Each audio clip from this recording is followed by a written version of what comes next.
else. If you, Okay. We are very happy to be here, and I want to thank you and Radio Cayman thank you. for giving us this opportunity to talk about an evening of music, our fourth one in the last year. First one was last November. That was when we launched the event. The one coming up on the 24th, Sunday the 24th, 6:30 p.m. is going to be a magnificent concert. We have some outstanding performers, and it's going to be a celebration, I would say, of music and talent and creativity, and it's an opportunity to bring together people from different denominations. We have performers from other denominations, and to bring together music lovers from all over Cayman. I really particularly want to mention today a little bit of detail of the bios of some of the outstanding performers that will be performing on Sunday. I think we're here in Cayman. We are very thankful that we have some very qualified musicians. Absolutely. And we have quite a few of them performing at John Gray Memorial Church on Sunday. Can I ask you, because you were mentioning before the show, like the history of how this started. I thought it was I love the way you explained how this event really came to be. Yes. Can you walk the community through? I'll do Really briefly. I know excerpts briefly. Yes, a relative of mine said, "Why don't you keep your mom's history alive as a music teacher?" Because she taught music in Cayman from 1940 to around about 1980. We kind of think it was even before 1940. Mr. Loxley and I have discussed that. So it was a long time, and believe it or not, she still has some of her students are major contributors to society today. And so I thought, well, okay, let me see how we can do this. I contacted her former students. They were supportive. I checked with the church. The church was supportive. And, our musical instruments are aging. Music is not what it used to be. You now need a great sound system. You need an AV system. So we formed this fund, and we put on these concerts, taken an offering at every concert to fund the fund in the name of Lila Nell Ebanks. That was my mom's name. And so far we've had, this is our fourth, and it's just a wonderful event to bring everybody together. It's a great story of recapture history at the same time, preserve history at the same time, new events for the community. That's right. I love it. I love new it. People. Yep. So walk us through some of the line of artists that you have. Yes, we have outstanding performers. And I'll start with Mr. Rupert Ackerman, which everybody knows, and he, of course, is in the studio here today. He started his music in the 1950s with the Martian Band, which I believe was probably one of the, I would say, the earliest band in Cayman. One of the one of the most popular. Yeah. I love it. Most popular. Putting your stamp out there. Organized band. Yeah. Organized band, that's right. And he continues today singing for funerals and other events and giving of his wonderful talent To God. to society. And then we have Arik Nicholson, one of our own from West Bay. I would say that Arik is probably one of our renowned classical singers on the island. He, as I said, he is from West Bay. He gives generously of his time to events for charitable benefit, and he's a soloist. Started his music and outreach at 19. He has a bachelor in music and business from the University of Regina in Saskatchewan, Canada, and this is where he studied classical music. And he now, of course, has an MBA, so he's changed a little bit, but he gives of his time and talent whenever he can, and particularly supports the Cayman arts through CNCF and so on. and he teaches privately as well as in classroom.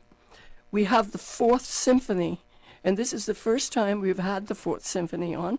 The Fourth Symphony is a group of 4 Filipinos. It's an ensemble, and as you know, Filipinos are known for their performances throughout the world.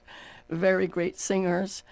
And they performed in Cayman, in the church, and in other concerts, and they love giving of their time and talents to events like this, which is a charitable event. We are very fortunate to have 3 classical pianists performing. Glenn and Anga, I think when we mention classical pianist, that's the first name comes. Usually it is, Yeah, yes. we are so fortunate to have him. He graduated from the University of Cambridge, received a Master in Art, and he studied at the Martin Roscoe and Royal Academy of Music in London. And I think in 2003, he was elected as an associate member of the Royal Academy of Music. So he's so qualified, and we are so happy to have him in John Gray Memorial Church as our pianist. And of course, he's known to the arts here in Cayman.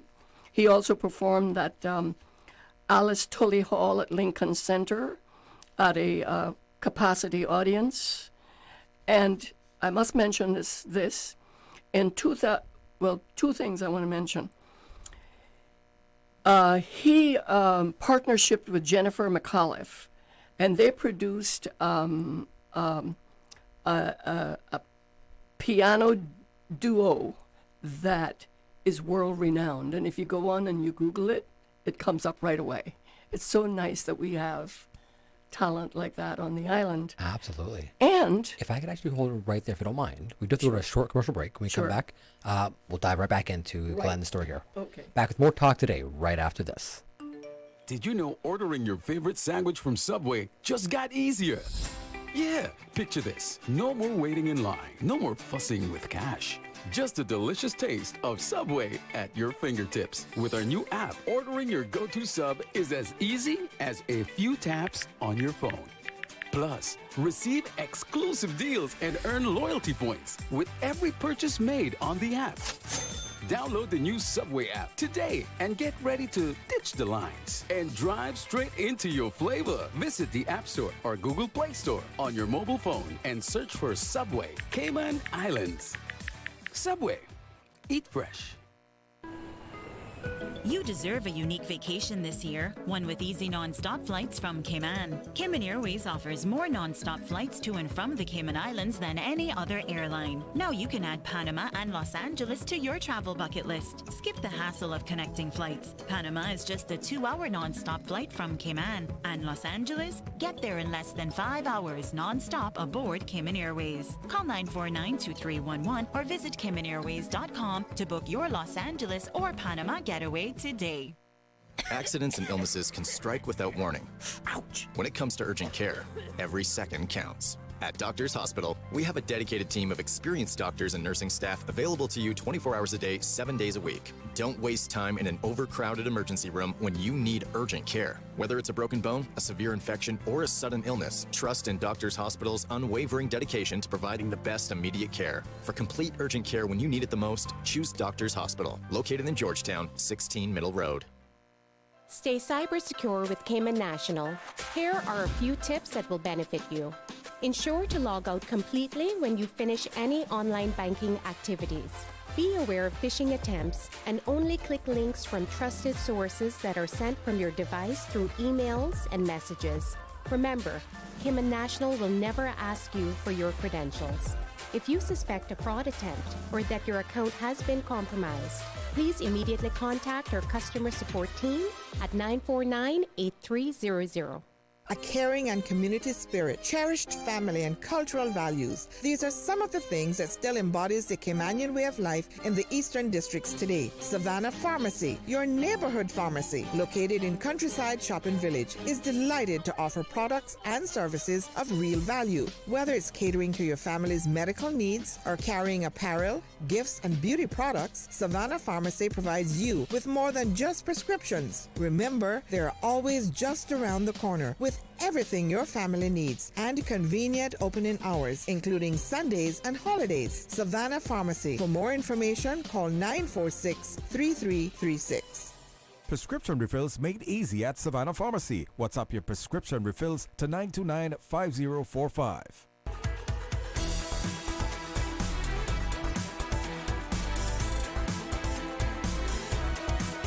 Radio Cayman Talk Today continues. And welcome back to Talk Today. I'm Raymond Singh, filling in for Mr. Sterling Dwayne Ebanks. Pleased to have in studio Miss Aura Hollenbaum, Mr. Loxley Banks, sorry, and Mr. Rupert Ackerman, here discussing the upcoming music event this coming Sunday the 24th at 6:30 p.m. at the John Gray Memorial Church. Miss Aura, I'm going to turn it back to you because you were walking us through some of the artists that are lined up for this weekend, from Mr. Eric Nicholson to Glenananga. My apologies. Yes, I was just mentioning that there was one little bit of facts I wanted to mention, and that is that in 2004, Jennifer McAuliffe, which is pretty famous in herself, and Glenananga collaborated as a duo to successfully launch the first Cayman Arts Festival. Very first. They did. And as you know, that's a continuous, Absolutely. it's a continuous festival year after Mr. year. Banks, I think should weigh in on this one because I think Mr. Banks was here in the day when Radio Cayman stepped in as the title sponsor. I was just going to say, this was basically where they got the big promotion on it, right in this studio here. You're absolutely correct. So. Cayman Arts Festival grew from its humble days right here in this Right studio here, with Mr. yeah. Banks. And every year it's a lovely festival Absolutely. of music. And another, as I said before, Glenananga, I'm very happy to say he's our pianist at John Gray Memorial Church. So I'm hoping that through an evening of music, people will become more familiar with John Gray and want to worship there as well. I'm hoping for that. Another artist, a classical pianist, is Nicole Bodden, one of our own. She is a music teacher, owns the Bodden Music Studio, graduated magna cum laude from the Houghton University. And again, she's from West Bay, and she continues to teach and give of her time and her talents to charitable events. And she will be performing Sunday as well. Hannah Chen. Hannah Chen is a Canadian pianist, an educator. She has a master's degree from University of Toronto, and again has performed all over the world in prestigious concerts halls like Carnegie, Kerner, and Massey halls. And her music has been showcased all over the world. And of course we have Anika Connolly performing, outstanding local West Bay girl. You will love her wrap-up. And Kathy Jackson is our choir director. Minister Liz Vanni, he hails from Cuba, and he's our music minister in West Bay. He is also a professional trombonist and an educator, graduated from the Jose White Conservatory of Music in Cuba. And he, as I said, he teaches and is our music minister. We also have Cayman Male Choir, and everybody knows that they do a wonderful job. So we have this tremendous lineup of outstanding performers. I would say to the public, please don't miss this. Come, enjoy, relax, enjoy the sharing, and of course, the mixing after, socializing after in the hall. We'll have refreshments there. And just support the fund, the Lillinell Music Fund, which promotes the music and supports the music in the John Gray Memorial Church in West Bay. That's the 24th of November, 6:30 p.m. hope to see the public there. And of course, we got Curtis and Christine Barnett also. Yes. Yes, performing. I actually forgot that one. I think I slipped by it somehow. They're the parents of Nicole. Boyd. Yes, yes, Oh, no, so her parents are performing as well. Yes. yes. Are they Yes, I performing all forgot together? that, but I missed that on the front page. We got Curtis and his wife, Christine Barnett, and Melissa Jackson. So that's a theme in itself. And Curtis received his first lessons from my mom, Miss Lilla, in whom the fund is named in honor of. So, and Story. the performance that they will, I think the title is Give Your Life to Jesus, and he composed that himself. So there will be another wonderful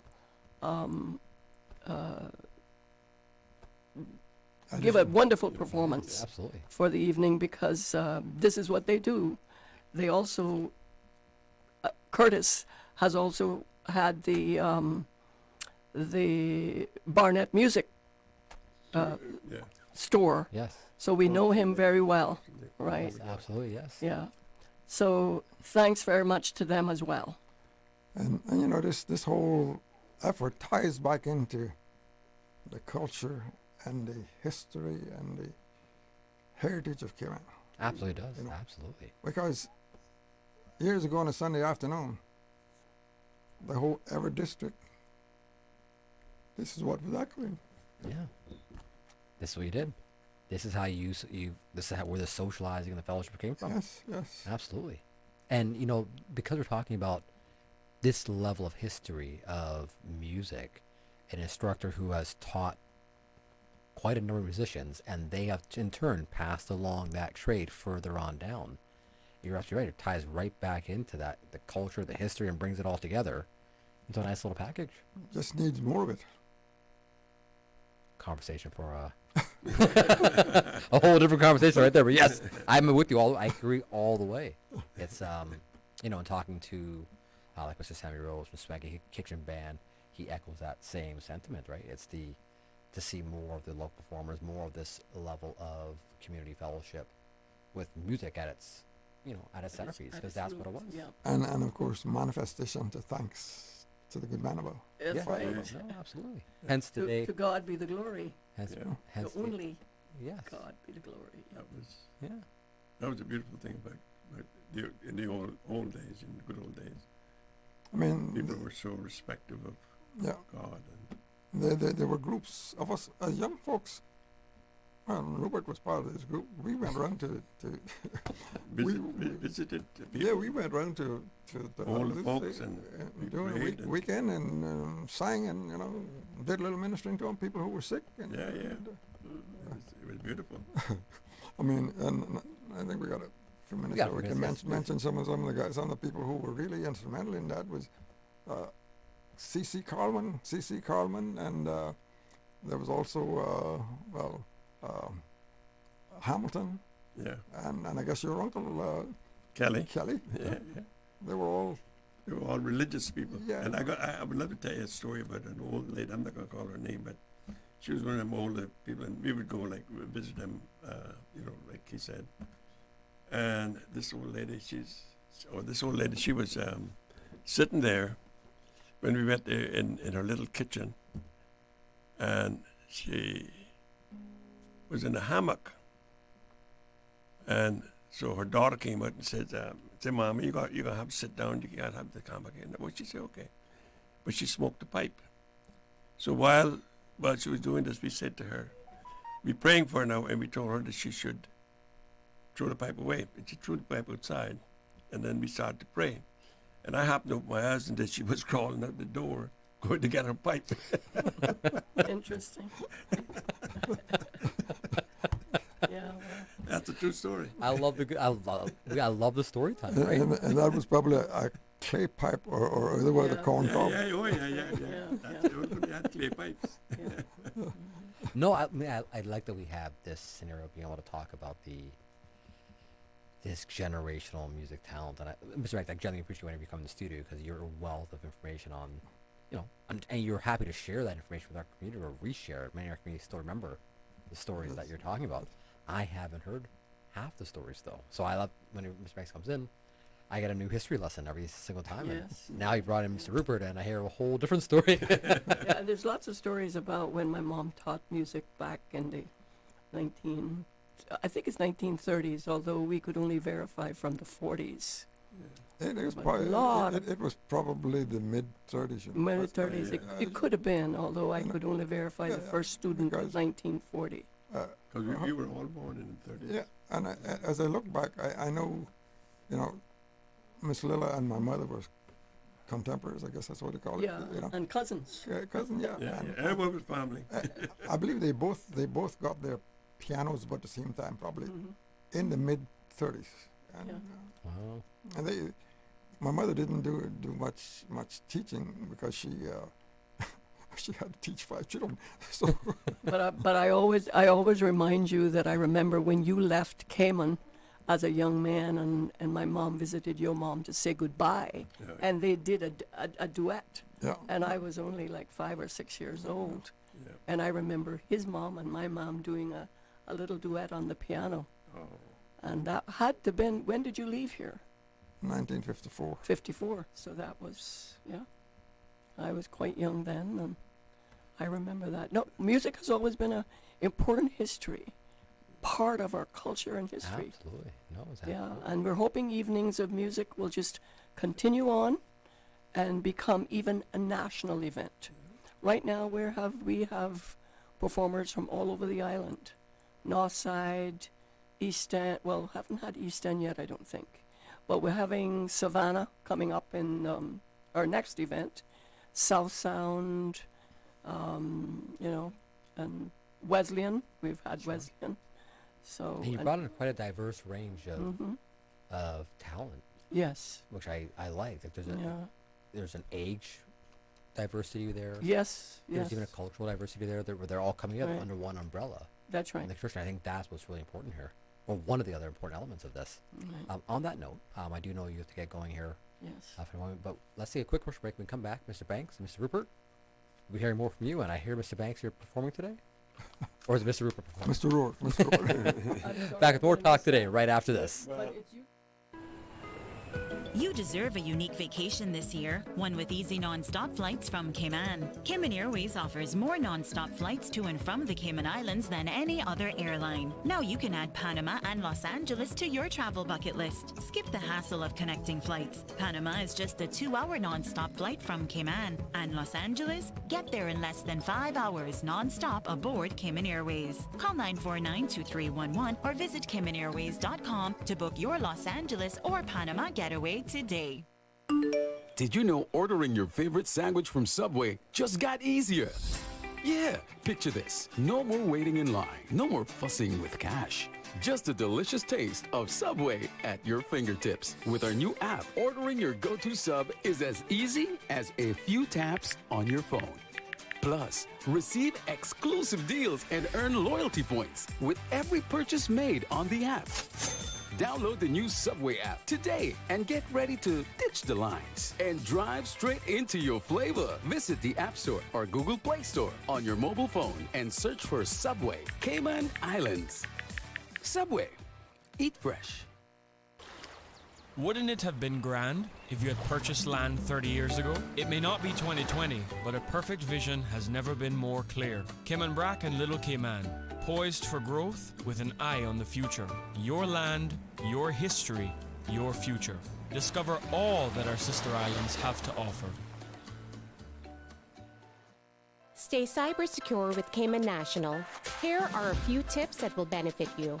Ensure to log out completely when you finish any online banking activities. Be aware of phishing attempts and only click links from trusted sources that are sent from your device through emails and messages. Remember, Cayman National will never ask you for your credentials. If you suspect a fraud attempt or that your account has been compromised, please immediately contact our customer support team at 949-8300. Did you know that Doctors Hospital provides urgent care services 24 hours a day, 7 days a week? And Doctors Hospital's urgent care physicians have access to the most advanced MRI and CT imaging in the Caribbean, providing reliable diagnostics when you need it most. When you need quality urgent care for an illness or injury, Doctors Hospital is here for you 24/7. Whether it's a migraine, chest or abdominal pain, shortness of breath, broken bones, or another urgent need, Doctors Hospital at the top of Walker's Road. Urgent care right now.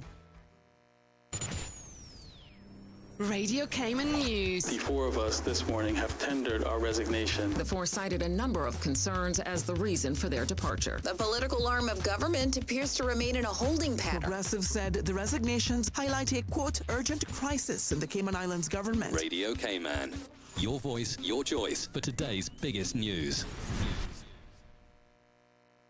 Did you know that 12.5% of Cayman residents are current smokers? In fact, this is significantly higher among men at 18% than women at 6.7%. Tobacco use, alcohol consumption, daily activity, and diet are all things which we can change that can significantly impact our health. The Ministry of Health and Wellness wants to empower you with information that can change your life. To learn more, log on to www.gov.ky/steps or follow us on Facebook. Let's step into wellness together, Cayman.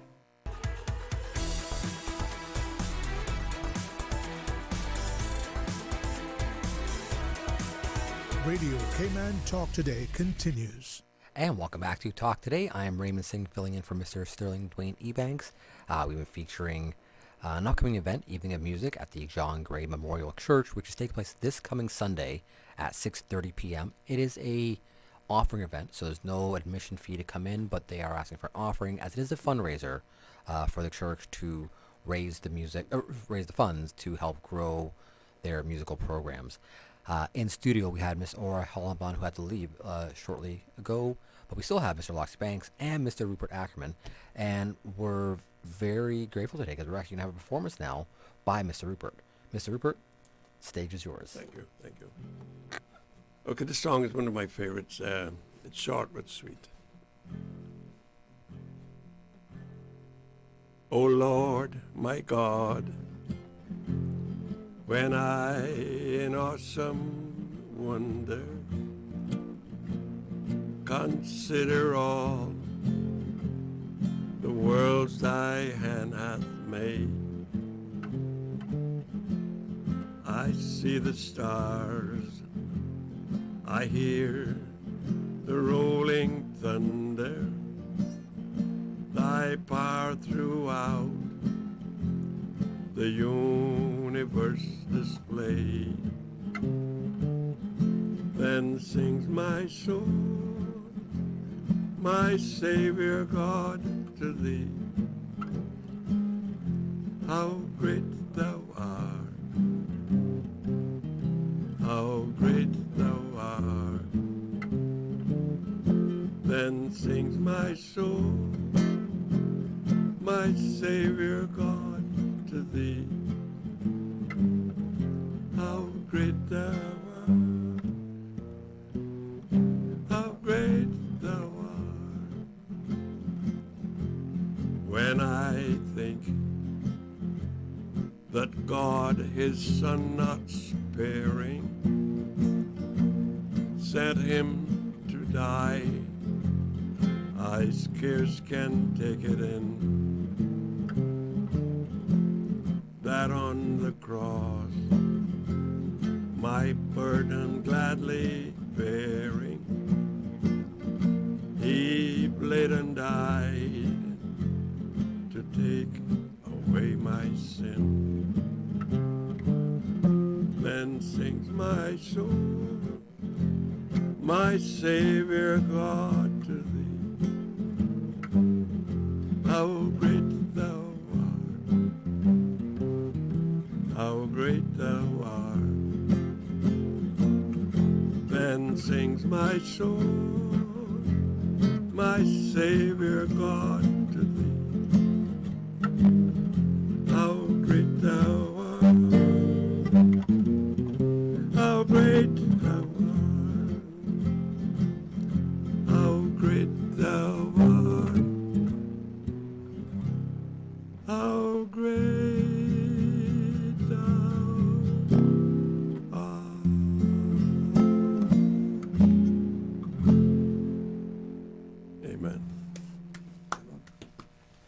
Thank you for that. I love that. That was fantastic. And I can hear Mr. Banks singing behind me as well. He was quiet about it, but I heard him coming out as well. So, Mr. Rupert, I gotta ask, like, how old were you when you started actually, not performing, but you picked up the guitar? Well, I'll tell you what. When I was growing up, before my father had his house, we all lived with my grandparents, and so my grandmother had another grandson whose mother had died, and she raised him. And I used to think he was my uncle, but he was about 7, 8 years older than me. And when I was about 7, he asked me if I wanted to play again. So he started to teach me stuff, and I got learned some chords.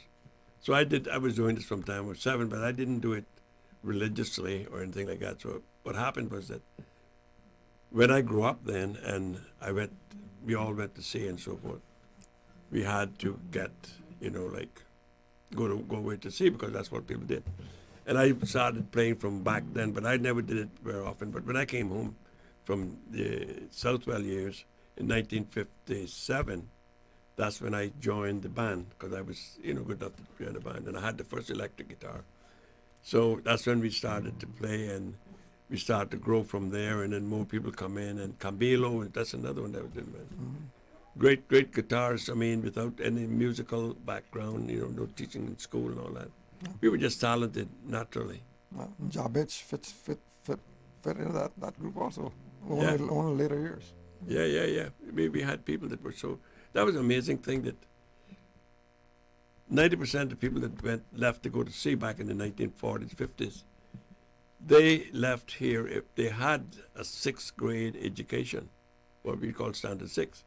If they had that's what they had. But they came back as captains, chief mates, chief engineers. Self-taught. They had the basics. The basics for education was there, man. It was wonderful. I could have been an engineer. I think they wanted me to go, when I was there, they wanted me to work on ships. They wanted me to stop, but I didn't want to do that for the rest of my life. So that's when I took up architecture or went to school for architecture and stuff like that. But God has been good to us. God has been really good to us. So I enjoy hearing just the reminiscing of the past, and every so often the music kind of intertwines back in there. And I love that, because even as you're talking, every so often your fingers accidentally just kind of strum away on the guitar while you're talking, and it's like the habit. The music just kind of infiltrates the storylines. Well, you want me to do something else? Actually, Mr. Banks, if you don't mind, just quickly run down the event again, and then, Mr. By all means, we can wrap up with it's coming up Sunday evening at the John Gray Memorial Church in West Bay on Church Street, I guess is the address, right up from the four-way stop, and a great performances that you'll be treated to from many artists, classical artists performing piano duets and vocalists, and I think it'll be an enjoyable evening, and most of all, it's a manifestation of our thanks and praise to the Lord above. And I invite you all to come out 6:30 Sunday evening at John Gray United Church in West Bay, and it's in honor and in support of the Lillanell Fund, which promotes the advancement of music within the church, not only within the church, but within the whole community. And as we talked about a little earlier in the program, Miss Lilla, as she was called, was a great pianist, and she taught many ladies. I'm not sure that she taught many boys, because they wouldn't listen. They were spinning gigs and running seas and sailing, Having fun. But there was a few. Well, Curtis, Curtis. My mother always wanted to teach me piano. I couldn't sit down long enough for it. I really regret it. Macho's guitar.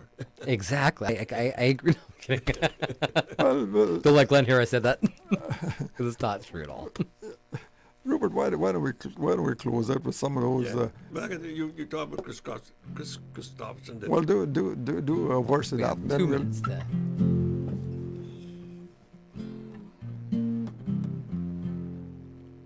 This is one of my favorite little short hymns.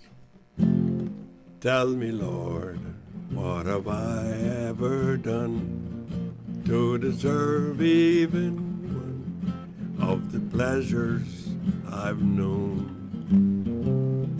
Tell me, Lord, what did I ever do to deserve loving you for the kindness you've shown? Lord, help me, Jesus, I've wasted it so. Help me, Jesus, I know what I am. But now that I know that I've needed you so, help me, Jesus, my soul's in your hand. Jesus, my soul's in your hand.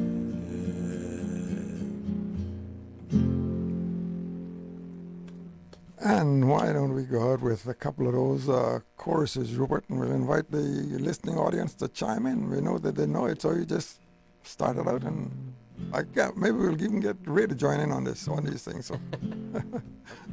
Well, one that I can remember is Jesus Loves Me. Yeah. And you know, Jesus loves me, this I know, for the Bible tells me so. Little ones to him belong. They are weak, but he is strong. Yes, Jesus loves me. Yes, Jesus loves me. Yes, Jesus loves me.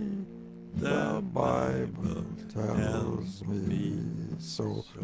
A few bars of This Little Light of Mine. I don't know that one though. This little light of mine, I'm gonna let it shine. Light of mine, I'm gonna let it shine, let it shine, let it shine, let it shine. This little light of mine, I'm gonna let it shine. This little light of mine, I'm gonna let it shine. This little light of mine, I'm gonna let it shine. Let it shine, shine, shine, shine, shine.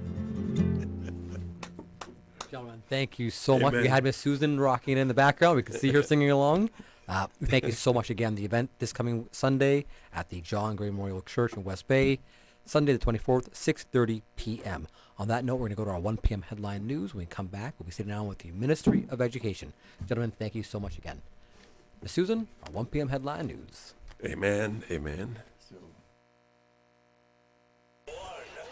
Radio station.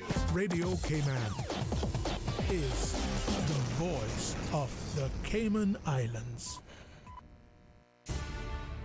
From Radio Cayman's newsroom, this is Headlines. Local, regional, international news.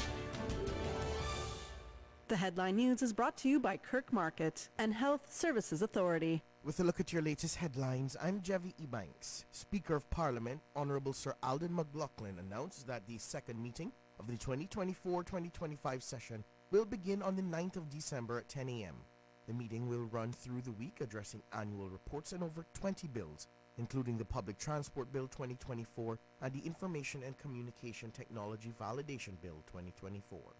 The public can follow the proceedings via government's YouTube channel, CIG TV, Radio Cayman, or attend in person. In regional news, the United Nations Humanitarian Air Service will resume flights to Haiti after resolving regulatory issues. UNHAS provides transportation for humanitarian organizations. Flights were suspended after the U.S. Federal Aviation Administration banned them following an attack on U.S. aircrafts. Despite the suspension, humanitarian operations continued in Port-au-Prince. The World Food Program has provided over 2 million hot meals this year and is distributing food and cash assistance to thousands. UNICEF and other UN agencies are also active in relief efforts. Suriname has signed a debt rescheduling agreement with China, with initial repayments expected this year. Finance and Planning Minister Stanley Ragabarsingh announced the deal with China's state-owned Exim Bank, which is owed an estimated $476 million, including $140 million in arrears. The debt will be rescheduled in two phases. while Suriname's $68 million debt to the Industrial and Commercial Bank of China will be repaid in one tranche. The minister credited President Chan Satoki's visit to China to facilitate the agreement. The rescheduling follows 4 years of preparation and aligns with technical and political reorganization efforts. That is your latest headlines. I'm Jevi Ebanks. More news available at www.radiocayman.gov.ky. Check out our social media pages: Facebook, YouTube, X, formerly Twitter, Radio Cayman Headline News.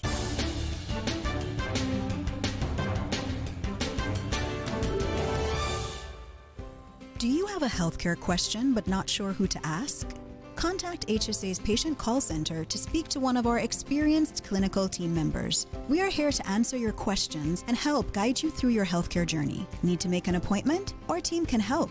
Contact HSA at 949-8600 or email info@hsa.ky.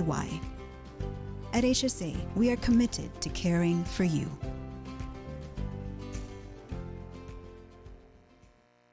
This holiday season, let Kirk Market do the roasting so you can do the hosting. Visit in-store or shop online and order your traditional family feast, complete with classic roasted turkey and ham, all the tasty sides and trimmings. Let the chefs at Kirk Market be your holiday helpers so you can spend less time in the kitchen. Order online at kirkmarket.ky or visit in-store today. And don't forget to visit the florist at Kirk Market to find the perfect centerpiece for your table. There's no place like Kirk Market for the holidays. Radio Cayman is pleased to feature this special Sister Islands historical vignette brought to you by the Ministry of District Administration and Lands. Explore your history, explore your land, explore your Sister Islands.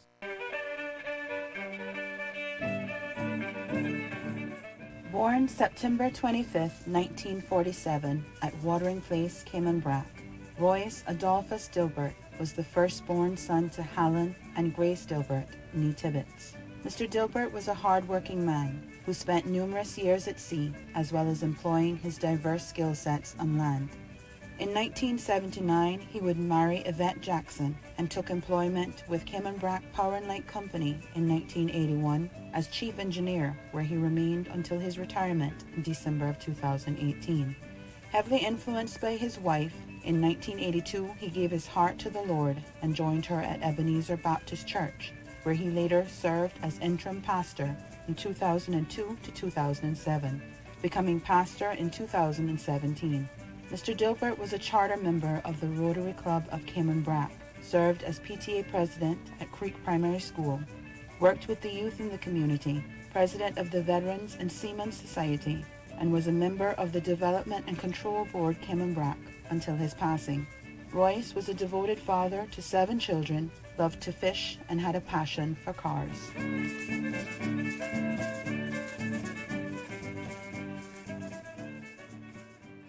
Radio Cayman is pleased to feature this special Sister Islands historical vignette brought to you by the Ministry of District Administration and Lands. Explore your history, explore your land, explore your Sister Islands.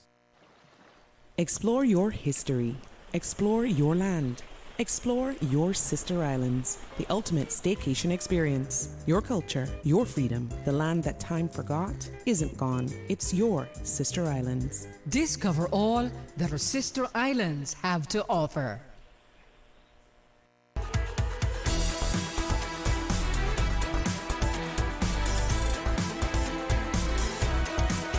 Radio Cayman Talk Today continues.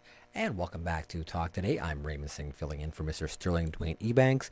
Now pleased to have in studio from the Ministry of Education, the Acting Senior Scholarship Administrator, Miss Elaine McLean. Welcome to Talk Today. Thank you. And good afternoon to all the radio listeners in Radio Land. I'm happy to be here. We're happy to have you here. So we're here talking today about scholarships, educational scholarships, etc. So walk us through some of the tidbits of information that people need to know about this year's scholarship application process. Well, we're excited to say that, yearly, our Ministry of Education, we support our Caymanian students who are eager to, go about furthering their education with local and overseas scholarships. And it's quite important for students to apply. And right now, our portal has been open since November 15th. which have been on Friday. Yes. And we're going to be closing that portal off come January 31st at 11:59. So I implore all those who are out there interested in having their education furthered to go and log on and begin their process. Don't wait until the Don't wait, because we don't want them to be disappointed, and then they'll be calling and screaming and trying to get on. It's a process, right? It is a process. Quite a bit of information has to come into the system, and it is a process. Wait the last minute, and all of a sudden it's like, oh, banks aren't open. I can't get this. I know, and then we don't want them to wait. We're so generous. We don't want them to wait until they get their exams. Just apply now, because their exams won't be out until after the application process is closed, and to encourage them, we go by the schools to talk and to make certain this information is out there. We do as much as we can to promote the scholarship process. Now, for clarity on, is it for tertiary education only, or does boarding schools come into it as well? Well, boarding schools, that would be looked at another aspect. Okay. We do support the A levels for students for studies that we don't support an island. Sure. So that students can go and do that, or the IB studies overseas, but that will come under our local program. Okay. Which will come Not under the international local funding. Yes. I understand. Okay, so this is the international program. Yes. For overseas scholarship. Yes. Okay. Because those students wouldn't be ready yet for overseas study. They'll be doing like their latter studies in whether it's A levels, or their IBs, sure, AP studies. And as far as is it for any tertiary education programs? Are there any? Well, once they're applied and their universities or their choice of studies are credible, we go ahead and support them. Okay, just make sure I understand. And as far as the application process, because you did mention at the beginning that there's a lot that goes into it. Right. So one is logging onto the portal and seeing the information. Logging on the portal. Yep. Well, first of all, we have currently 79 students that have completed their application. Why? Since Friday? Yes, sir. Which is very impressive. Wow, that's actually... Exactly. I never would have thought you would say... I thought maybe 2 had logged on no, and read the information. We have 79 so they had applications already. They had their stuff lit. They have done their homework. Wow. Because when they call in, we encourage them to go and log on to the portal, get familiarized with their process, read all our FAQs, questions. We have everything there. We have the list that we need. We need them to have their high school transcript, which is readily available once they go to their principal or their teacher to get that information. It must have at least 3 years of their school results on that. We ask them to have their a nice face photo, personal and academic reference. They must have, of course, their birth certificate, and the most important thing, the right to be Caymanian. Which that document comes in the form of a letter from the WORC department. Okay, so I'm actually still shocked you have 79 people that applied already. Yes, sir. For this program. How many on average every year do apply? Well, I could safely say we have close to 500 graduating students that applies easily. Last year we had 478 applications received. Wow. But that doesn't count the ones who deferred from the year before, because you are allowed to defer your application. For a year.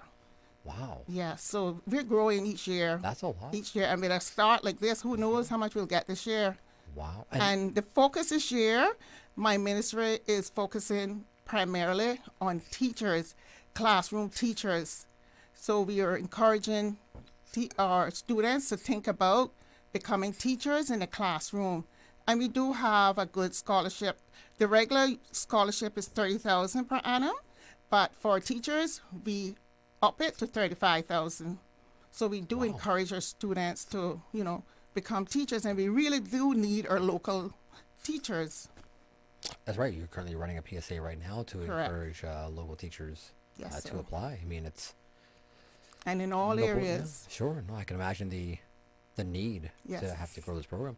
So as far as the selection process for a scholarship, Is it a matter of they have to attain a certain number of points overall in their application process to be considered? And if they are, if they meet the bar, do they automatically get the scholarship? Yes, sir. Once they get the scores that we require, where it be 7 A levels, 7 GCSEs, with a minimum of Bs, and it must be maths and English, or high school cumulative GPA of 3.25, along with the ACT of 22 points, and the SAT of 1100, they're good to go. Wow. Yes, sir. As easy as that. So we encourage our students to perform, and then, that they can see the benefits. Because when we go to the high schools, we encourage them to still apply, even if their grades are not to par, because they could still work hard and bring up the grades, at the end of. No, absolutely. Yes. It's not, I like that you've said it, that it's a scenario where they can prove themselves. They haven't had it already. They have an opportunity to, right, to do the extra work right, now, to make sure they're actually, okay, they may have had 6 months where they goofed off a bit, and now that's the reason why they're in this position. Pull it up. But they have an opportunity to pull the bootstraps and get to work. And especially if you do your SATs too, we want you to upload those first set of grades, because they have another chance throughout the years to reapply for better grades. Wow. So, and that's what most students don't seem to understand, but we do encourage that, and then they do have that opportunity to better their grades. And then is there any, so the teachers were one of the focus areas you're looking at. Are there any other areas that you're looking at saying, this is an important area, we know we want to grow this field in Cayman? Not currently. Okay. Like I said, whatever they apply for and they get approved for, we support them. But primarily, we feel we need more teachers out there that are Caymanians, and that is our primary focus. So we've been encouraging, and like you say, the PSA is going out for them. Sure. Yes. And then with regards to coming back after they attain their, actually is this for 2-year degrees and 4-year degrees? Yes. Okay, so they can apply, so if they just want to go off and get an associate's degree, right, there's an opportunity here to. Well, when they come back with an associate, that's not going to qualify them to be a teacher. No, I understand. And as far as if they just want to go off and get a 2-year degree, they haven't decided what 4-year program they want to do, so they're signing up for a 2-year degree program. Is that something that they can still apply for a scholarship for from? Oh, yes. Okay. Oh, yes, because we go right up until the PhDs, and we start out as our scholars start from the age of 17 years, so long they'll be that by September 1st when they apply. Sure. And, of course, there's no limits. So if you're out there and you were ever thinking of becoming a teacher, go for it. Take the time. This is the time now to make the bold move to apply, because you have a lot of support within our ministry. And so it's not just the bachelor's program. We're looking at master's programs, PhD programs. Yes. So somebody who's working in the field right now is just working in school. Sorry, is just working as it is. Yes. And may not have access to grades because they finished college 20 years ago, but they're looking to go, hold on, I could be a teacher. Exactly. What requirements do they need to submit in there? Because they wouldn't have the grades. They wouldn't have grades. We'll base off their resume and a recommendation from their employer. Sure. And of course, we would want them to shadow teachers that they could see the progress and that kind of possibility that they come with. So anyway, because we do have teachers' aides and so forth that I'm sure the ministry will look at assisting them with as well. And then as far as after they finish graduating, are there any requirements on students once they come back to Cayman afterwards? We ask for students, which is part of their bond application process. Once they apply with the application, the next process will be going to the Education Council, and then we go ahead and go back to the student and ask them to upload their final documents, and then it's the bond documents time. And within that bond documents, we ask them, and there's in there, and they must come back to Cayman and work for the amount of time we had them bonded for. So if they're scholarship for 2 years, we expect them to come back and fulfill 2 years worth of commitment back to the Cayman Islands, and that is all we ask for. Okay, so it's not necessarily coming back and working for, say, the Cayman Islands government. It's come back and working in anywhere. Cayman Islands government couldn't Yeah. Could bring out. At one time, it was like that early in the years going on, but yeah, we couldn't provide all those jobs. So they'd be open. Thank God we have other schools out there. Yep. So yes, they would be welcome to go to one of those classroom and help us as well teach. I mean, I think it's a great initiative to actually be able to send off, because tuition for school is extremely expensive. Exactly. We look at the U.S. and we look at the number of people who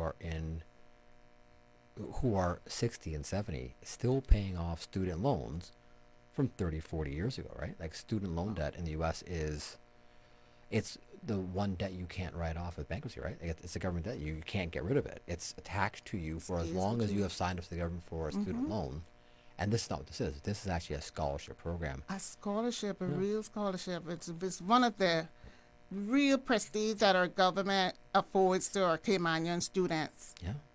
Which I think it's because, we hear, not to get political, but there is always these comments around that, what do we do to help young Caymanians, et cetera, et cetera. And this is something that's, in all fairness, quite literally saving a young Caymanian $120,000 in what they would have had to spend to go off and get an education. Right. So much burden off their parents, because some parents will have to take up loans and without even knowing. I mean, just this week, I was speaking to a teacher, and she wasn't even aware that we were doing scholarship. And I said, yes, Mom, this is your time to apply now. So I'm expecting to see her application coming in, and she's doing her master's. If you were to talk about bachelor's, master's, and PhD programs, you're talking about $250,000 worth of education fees. Yes, sir. Which you're not going to have to foot the bill, other than to have to come back. We ask them to be committed to make the grades and, represent the Cayman Islands if they're overseas to the best of their ability. And then, so while students are overseas, this is more for the parents listening now, because the parents are the ones that are right now pushing the kids at 17 to get this application process done, get whatever you need done. Parents will quite literally have to help with a lot of this process, right? I'm glad you brought that up, because that is one of the plug that we always do, and we encounter each year when the parents are helping their students. They tend to put the application in their name, and then we have to go back through the whole process to get them to go back over and make certain it's in their child's name. Yes. So we always, when we go to the schools, encourage the students, if they're going to help get their parents to take up the lead, make sure they're there by their side, so be a part of the program and make sure it's in their name. You know what? You're absolutely right. Like, it should be. I remember when I started university, my mom had to come to school and help records, because we had just changed to a new place and had to come with me because I was still 17 and had to sign the documents for me, right? Because I was still a minor. Would I have been able to go to school without her helping me? I would probably have figured it out at some point. But we're talking about a 17-year-old student, and they're trying to look out for the future. Parents being quite heavily involved in the process is such an important element. But I can see the element of where a parent, because up until that point, everything in that child's life they have filled out in their name, right? This is the first time. Yes, and because they're filling out for their, they're quite literally filling out the document saying, "Please separate me from my child for the next 4 years," right? So in their head, they're just putting their name. Yeah, and that way it brings a little responsibility for that child, because when they go off, mom and dad is not going to be around. They're going to start fending for themselves. Yes. So that way they're kind of like, stepping out on their own when they take leadership, filling out their application. Oh, absolutely, yeah. Oh, and even in getting the grade, I think it starts there. It starts with being able to have that. We had in studio yesterday the boarding school group that was here talking about the fair that's going on tonight. And the head of enrollment for the school, and I had asked him, because he was a professional football player back in the day, and then he turned into this role within the school, and has been there for 30 years. And so I asked him about what advice he would give from his perspective to up-and-coming students who are looking at whether it's boarding school or university. Mm-hmm. And the first thing he said was time management. Yes. Can you manage your time to go through getting your homework done, getting your chores done if that's a part of your routine, making your lunch, preparing for the next day, preparing ahead because you got this application that has to get filled out, chasing all the information. Can you manage your time? If you can't manage the time that you have to get all the stuff done, point blank, you're not going to get it done. True.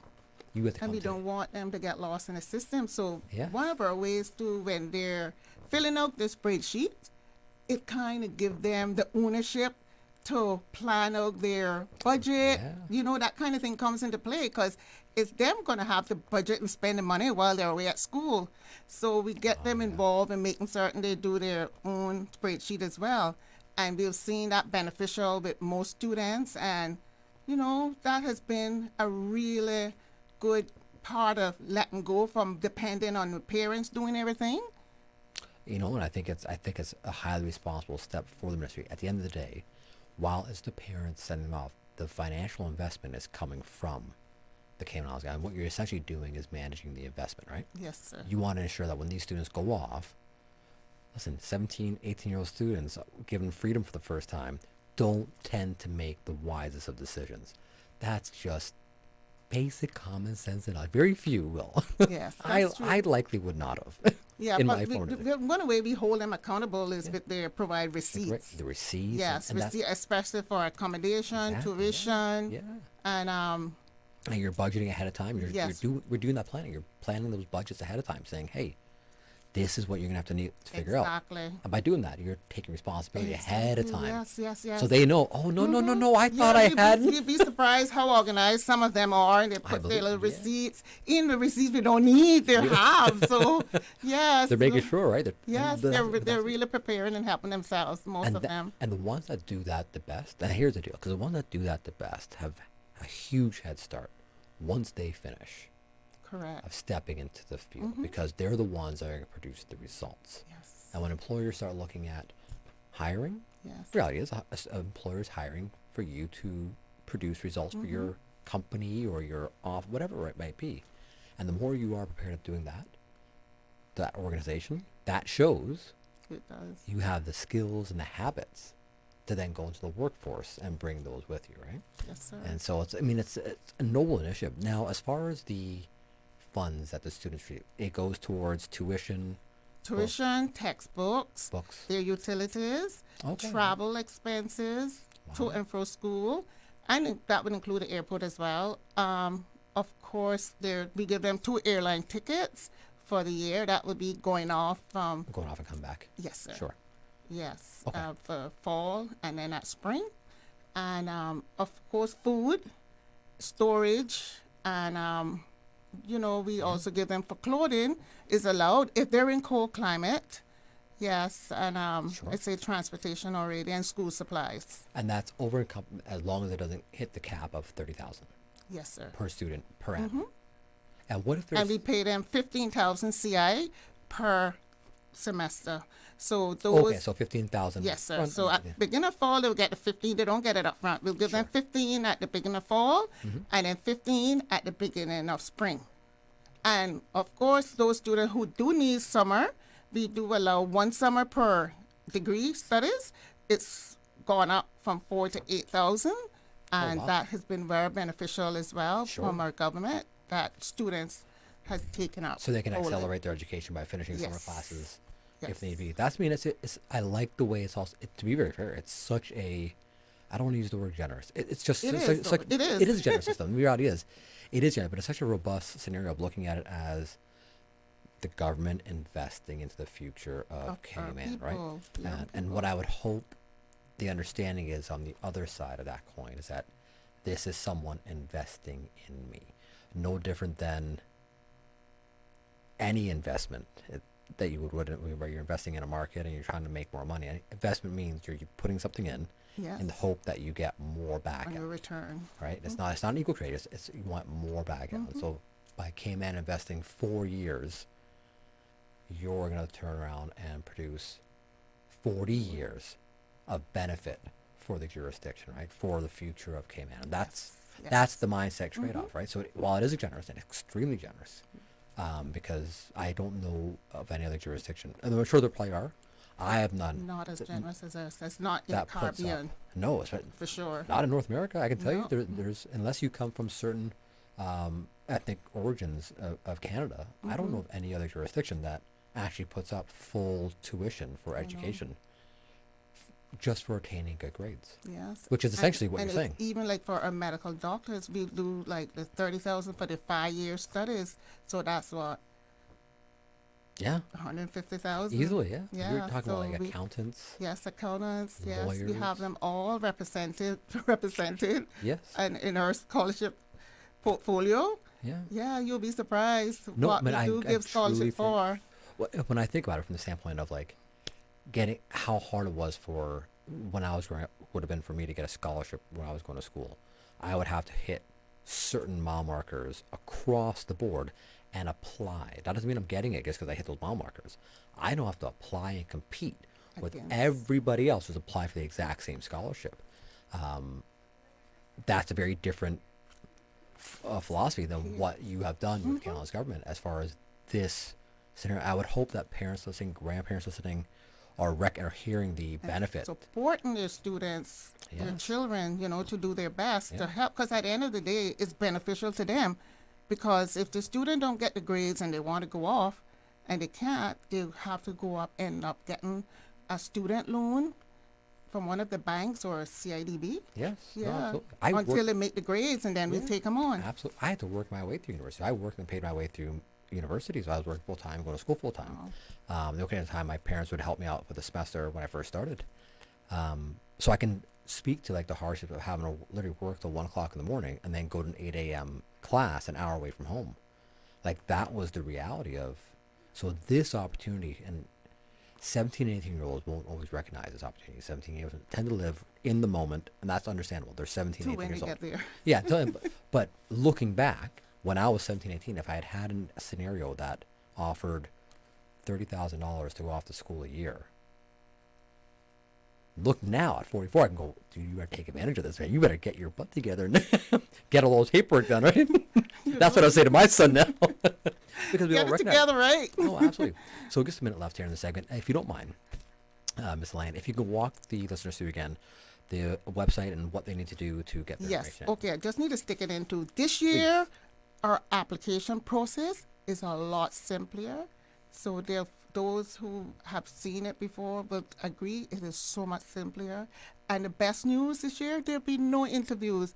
But we do encourage our students, especially those going out in the professional fields like doctors, lawyers, accountants, that they get some form of work experience in those fields that, they'll be familiar with what is going to come, and that will look good when time comes to us, that we'll see, okay, they're really ready, that we won't have to worry about them. Sure. They'll have a feel, and because that way too, when the students go off, they don't have to worry about switching careers, because some of them, if they go off and don't have the experience, they find, oh, that's not for me, and they'll switch to something else, which is something we allow as well. Of course, yeah. So, yes. Which is great.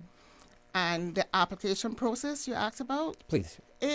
All of this is done online, and we encourage you to log on to moescholarships.gov.ky, and please feel free to contact any of my lovely co-workers and my lovely manager, Dr. Shari Smith, who should have been here, but because of various reasons, I'm happy to fill in for her.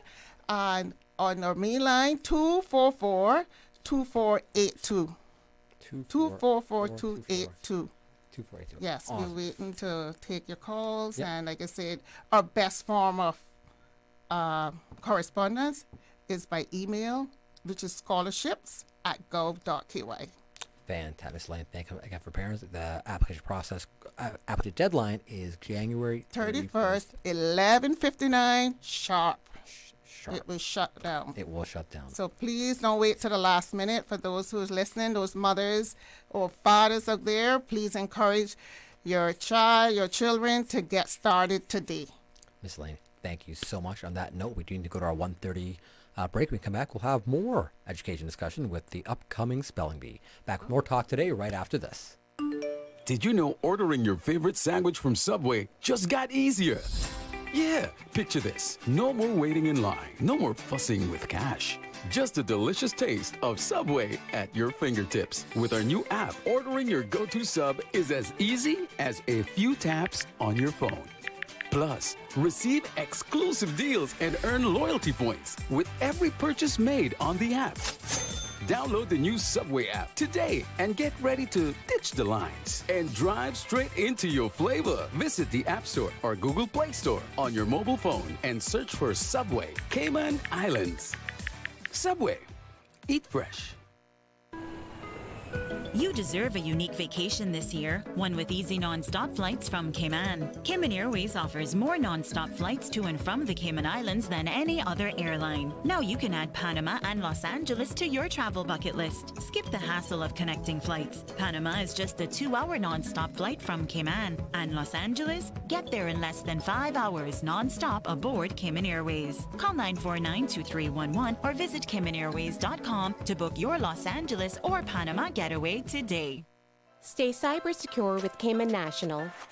Protect your computers and mobile devices with security software to defend against cyber attacks through viruses, malware, and other online threats. Be aware of unsecure Wi-Fi connections when in public. If you need to access your online banking or sensitive information on your mobile devices, try disabling the Wi-Fi and switching to data from your mobile network. If you suspect a fraud attempt, please contact our customer support team at 949-8300. Did you know that 12.5% of Cayman residents are current smokers? In fact, this is significantly higher among men at 18% than women at 6.7%. Tobacco use, alcohol consumption, daily activity, and diet are all things which we can change that can significantly impact our health. The Ministry of Health and Wellness wants to empower you with information that can change your life. To learn more, log on to www.gov.ky/steps or follow us on Facebook. Let's step into wellness together, Cayman. Now, more than ever, supporting your immune system is crucial to helping your body fight off illnesses like the common cold, the flu, and COVID-19. At Valley Med Pharmacy on Walkers Road and in Buttontown, we carry all the essential vitamins and minerals to help support your immune system and improve your overall health. Some of our top immunity support picks are vitamin C, vitamin D, zinc, elderberry, and quercetin, or the popular 7-in-1 immunity support. Our pharmacists are always on hand to help guide you and answer any questions. Visit Valley Med Pharmacy on Walkers Road or Buttontown. Live happy, live healthy with Valley Med Pharmacy.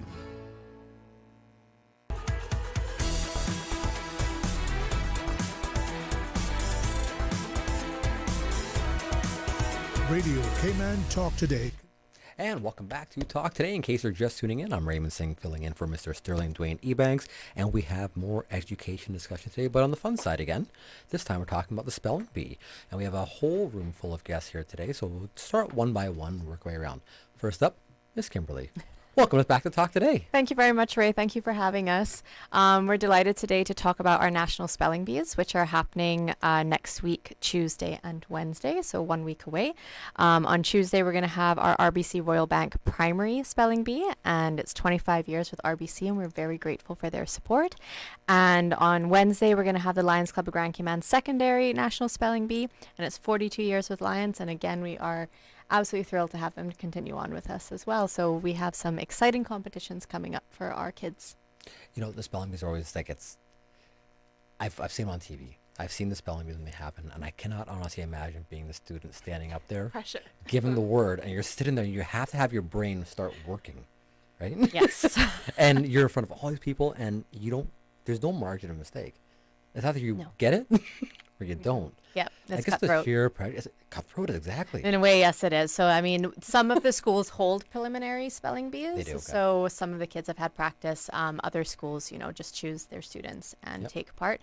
But yes, once you spell that word wrong, unfortunately, it's time for you to leave the stage and it's on to the next one. Yeah. Yeah, it's always quite when you're sitting there in the audience. It's like, no, get it right, get it right. Like you don't want anyone. You don't want anyone to lose. No. But you see the sense of relief on the kid's face when they get it right, because they don't know. They're like, did I get it right? Did I get it right? Yeah. And then you feel sad when they don't get it right. You just gotta go. Oh, I feel you, brother. I feel you, kid. You definitely want at least everyone to try and make through that first round. Yeah. Let everyone just kind of calm those nerves. But unfortunately, it doesn't always happen that way.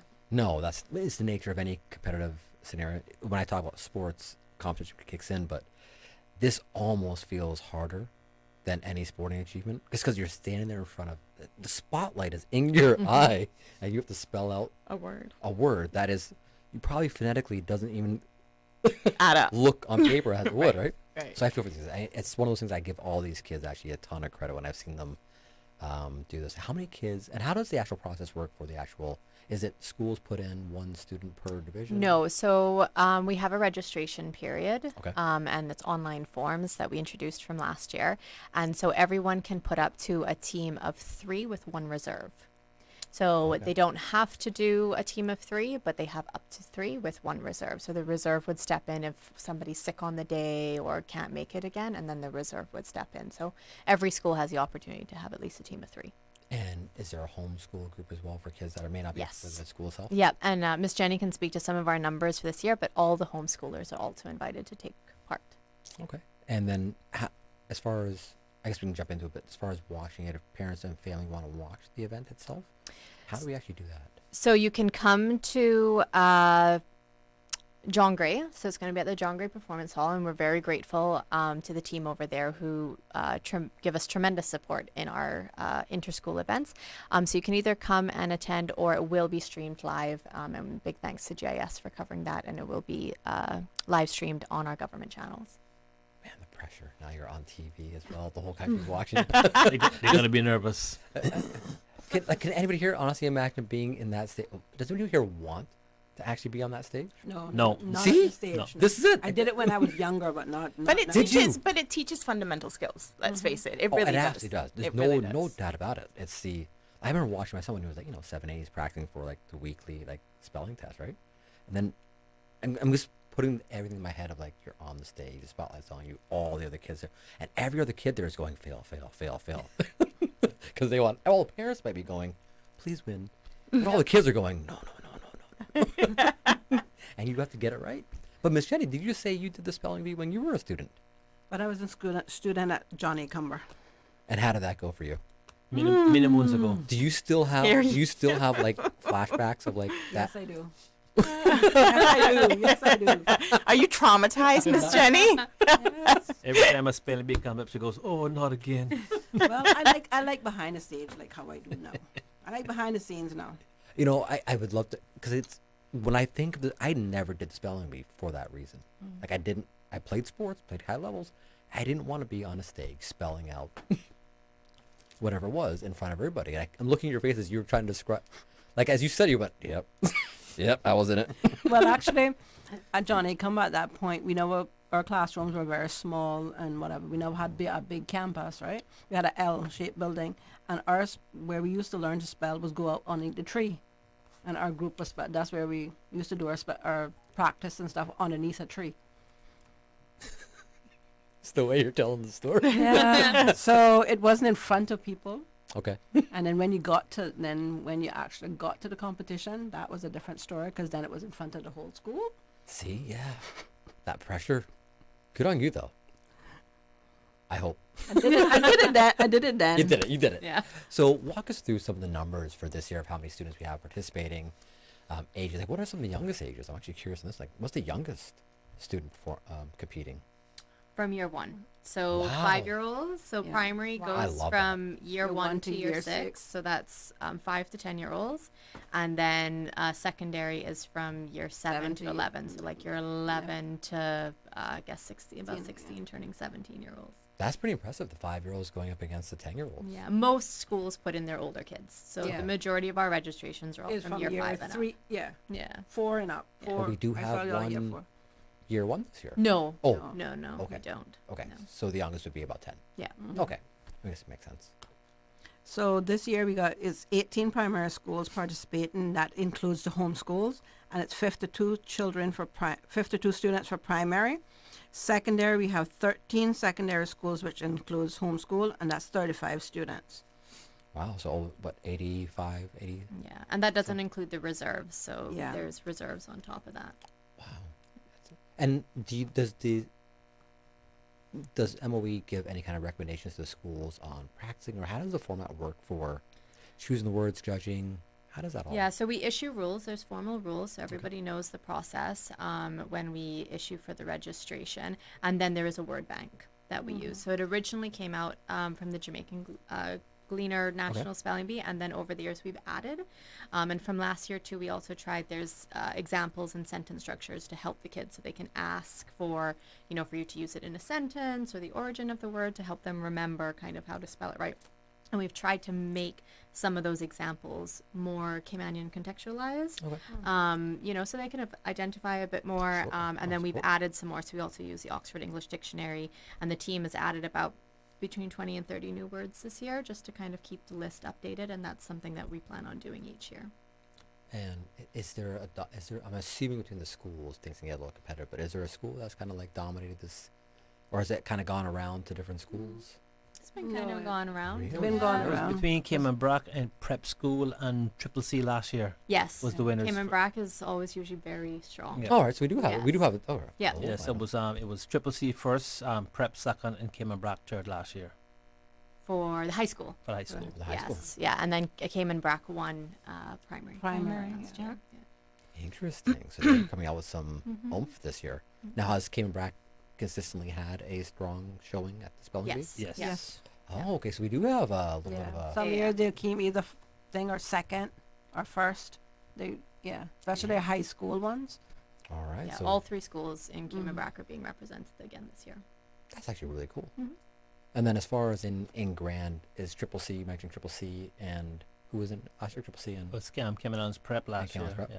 And it has historically, has the government schools and the private schools had equal representation and equal? Very much so, yeah. It's a nice balance between, and that's something we definitely promote between our inter-school events. Yes. We want to see the education community. And they cheer each together. other on. Yes. It's Do not, they really? It's not like say, oh, I'm only from my ones that going, my classmates or whatever. They all cheer each other on.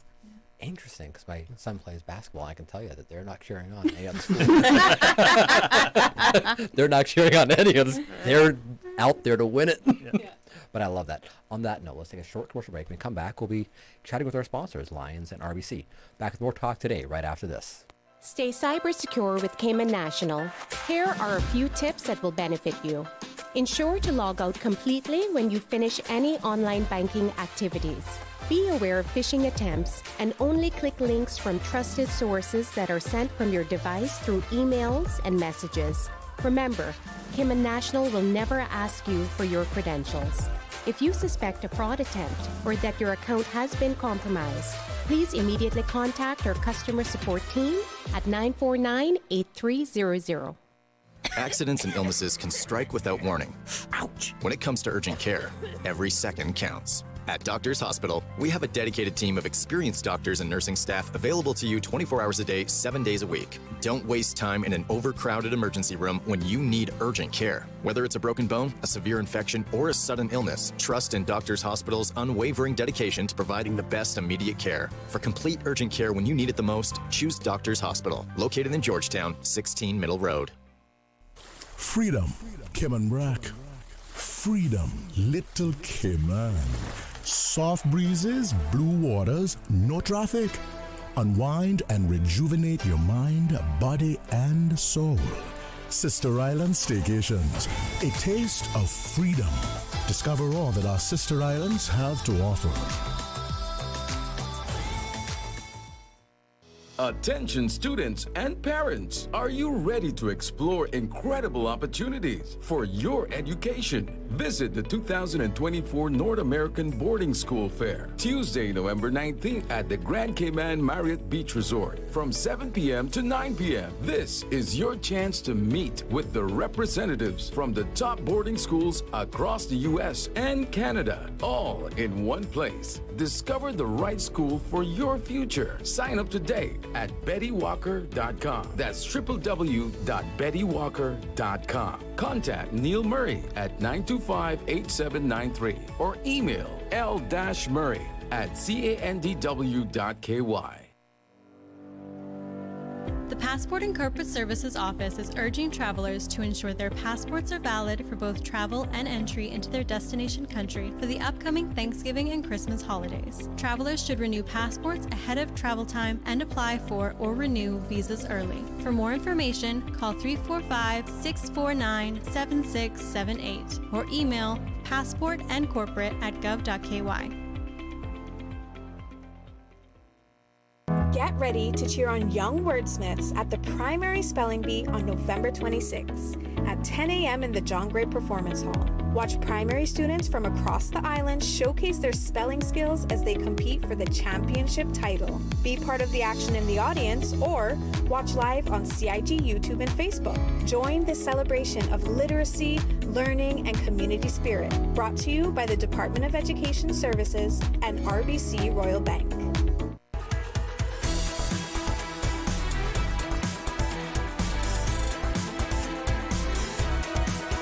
Radio Cayman Talk Today continues. And welcome back to Talk Today. In case you're just tuning in, I'm Raymond Singh, filling in for Mr. Sterling Dwayne Ebanks.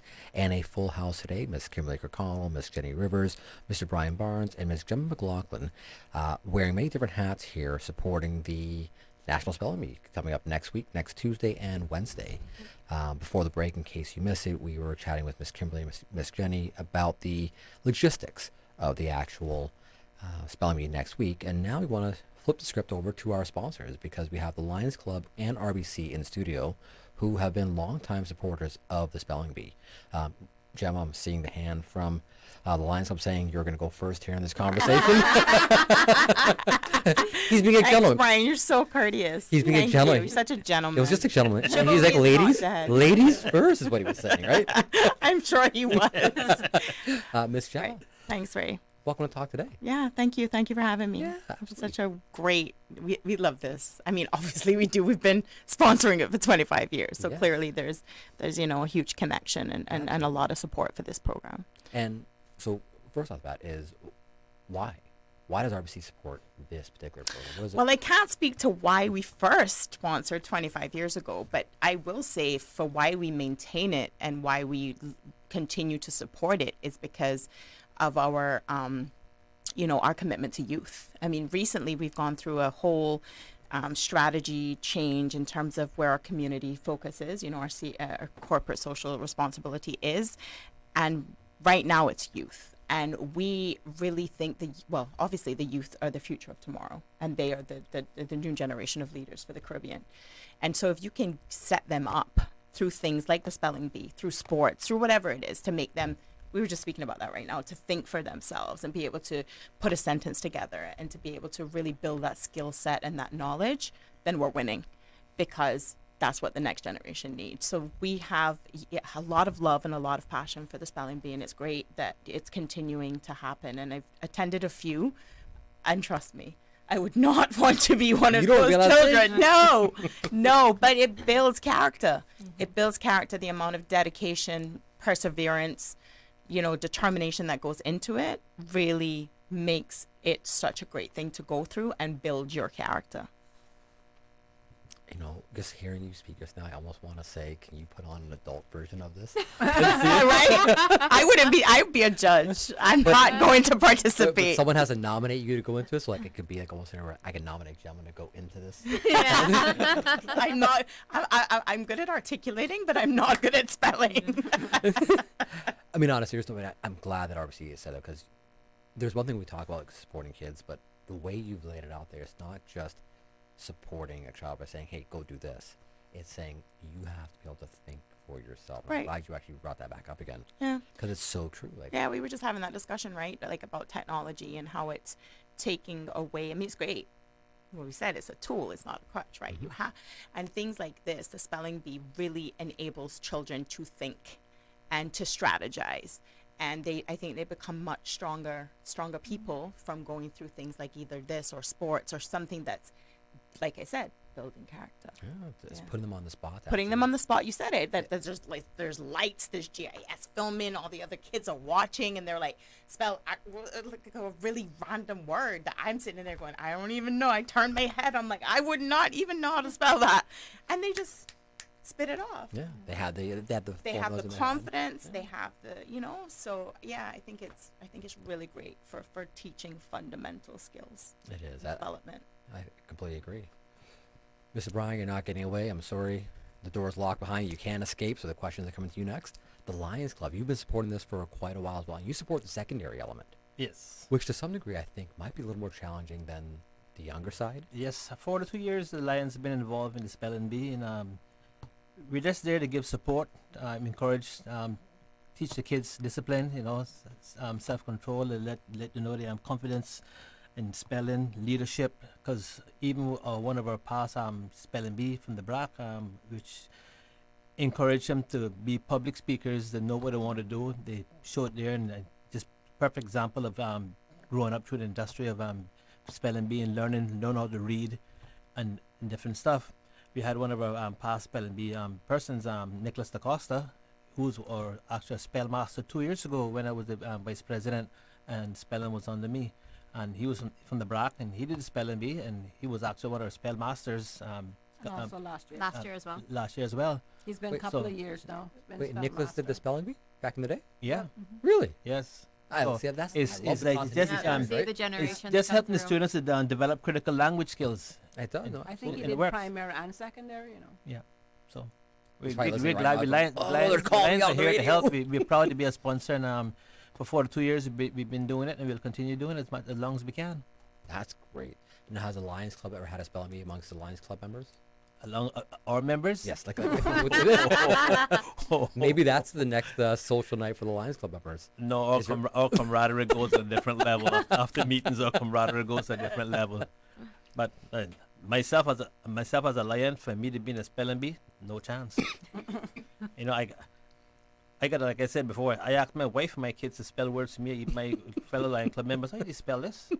As president, I got a secretary that does all my writing for me. I just tell her what I want, and she does the work. It's easy for me just to relax. I'm a bad speller. Sometimes I still type my name. I go to type my name, and it says Brain Barnes instead of Brian Barnes. Brain Barnes. That was on purpose. That was deliberate. I'm the brain.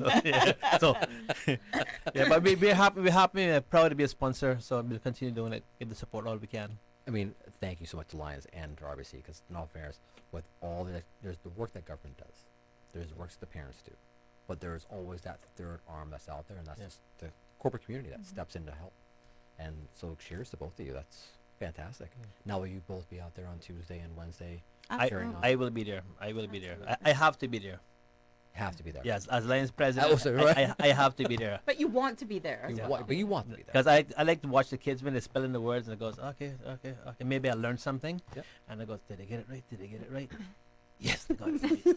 And just to watch some of the faces of the parents while the kids are there spelling. Like 2 years ago, the young lady that won from Triple C, her mum was in the crowd, just being very supportive of her. And looking at when her turn came around, and she had to get there, and her mother's like, that's true. Yeah. Yes, you got it. I know that feeling. Yeah. As parents, we've all had that feeling. Well, right? that's what I was going to say. Like, my kids being in sports, and Caleb, my youngest, he plays football. And I'm out there like, Caleb!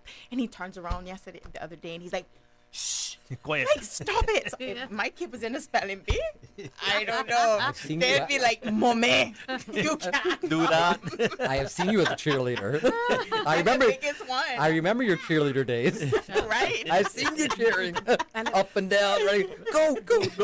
And it's hard for our spells because by us being on running the spelling bee, You can't be biased. So we can't No. be biased. So it's hard. We're cheering them on, but not cheering them on Personally. You're not sitting with the pom-pom going, What if you yeah. had like your own child there? Like, would it be a conflict, or can you still attend, or like? I mean, we would still attend, but we would have to Different. be very neutral. Yeah. We'd have to be very neutral, and we'd probably just align ourselves to where. I wouldn't think you have to be neutral if you're there. Because if the kids are spelling the words right.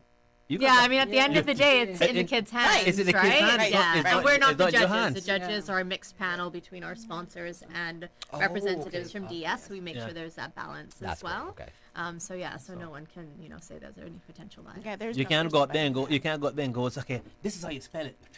Right back. Yeah, no, no. It's in the kids' hands. Yeah. Right. And at the end of the day, we want all of them to do well. Like it is, I mean, it is really amazing to see them up there so calm. And, I always remember the winner from last year from Cayman Bracken Primary. And I mean, she was just rocking and rolling, and her confidence. And even though she joined us on radio, came after, and her confidence is, again, to speak on radio. And I'm like, you are going to go so far. Yeah. And she competed against her twin sister. Yeah. Oh, really? Yeah, so that was interesting too, because we do have some siblings compete of course. against one another. So so the family that- pressures are there. When you think about it, though, like for a prep standpoint, it's actually probably really beneficial because you have someone you can that's in your wheelhouse. You're constantly living with this dynamic of okay, you're And they can help each other. yeah, you go through your whole day going, all right, spell this. All right, go spell this. You know, and it's like that constant battle back and forth, right? Who's the best? I'm the best. No, who's the best? No, I'm the best. Yeah, you don't want to lose that fight. You don't want to go home. And they help each other. It's good because always the rivalry there. Yeah. They help each other. That's what competition does, right? It grows that. I wish I had my brothers and sisters help me like that when I was growing up. I didn't. I was a baby. They all went and left me. I feel there's a deeper story here. like they really That's hurt. why I can't spell good. That's why I can't spell good. It's their fault. I love it. All right, just 2 minutes left in the segment. Ms. Kimberly, if you don't mind, because run us through again the details for next week, so the community can actually tune in and watch. Yep. So the 25th annual RBC Royal Bank Primary National Spelling Bee is going to be next Tuesday, the 26th of November. If you want to come in person, it's at the John Gray High School Performing Arts, and it's going to start at 10 a.m. Or if you want to tune into our government channels, it's going to be live streamed. And for our 42nd Lions Club of Grand Cayman Secondary National Spelling Bee is going to be on Wednesday, the 27th of November, again at the John Gray High School Performing Hall, starting at 10 a.m. and that will also be live streamed. So please check into our government channels. Okay, we've got it all. So the primary school is on the Tuesday, and the secondary school. Yep, our high school is on the Wednesday. Yes. Just right through. So we're looking forward to seeing you there, Ray. I'm definitely gonna try. I'm not gonna lie. I'm not hosting Talk Today next week. I actually wouldn't. Every year, I actually do say I want to go out. I support all the music programs, all the sports programs. Well, now you've met us all in person. Yeah. There shouldn't be a reason that you shouldn't be there. Come and join us. And you can spell. Yeah, on most days. Yeah, every so often I get no pressure. I get the brain moment. Because when they say how do you spell it, IT done. I know who the comedian at Lions Club is this year. I know who it's your sister's fault you can't spell. We got that out of the way, right? Yep. Any final words? Just, a huge thank you to our sponsors. It's wonderful to work with Lions and RBC. The partnership has been, just absolutely amazing. And we're grateful for that team spirit and support for supporting our youth. And huge thanks to all our schools and our students taking part. And we look forward to another year of great and fun competition. Awesome. Thank you so much. Sponsors, any final words? Good luck to all the competitors. We wish them all the best. And even if they don't come in first place, everybody's a winner. Right. We're very proud of everybody. We're very proud that it took the challenge to step up to the plate to try out. Even if they don't make it to the finals, they're already a winner. Yep. Everybody's a winner. Very well said. And I just second what he said. He said it so well. Yep. Brian, good luck to those Brian, participants. You should have gone first. See? Right? I second what Kim said too as well. That thank you to our sponsors because people said, yes, we can't do it all alone. No, you're right. It takes a village. So it takes parents, it takes the schools, it takes the sponsors to put all these events on. Ms. Jenny, thank you so much. On that note, we're going to go to our 2 p.m. headline news. When we come back, we sit down with the Family Resource Center and a recap on International Men's Day.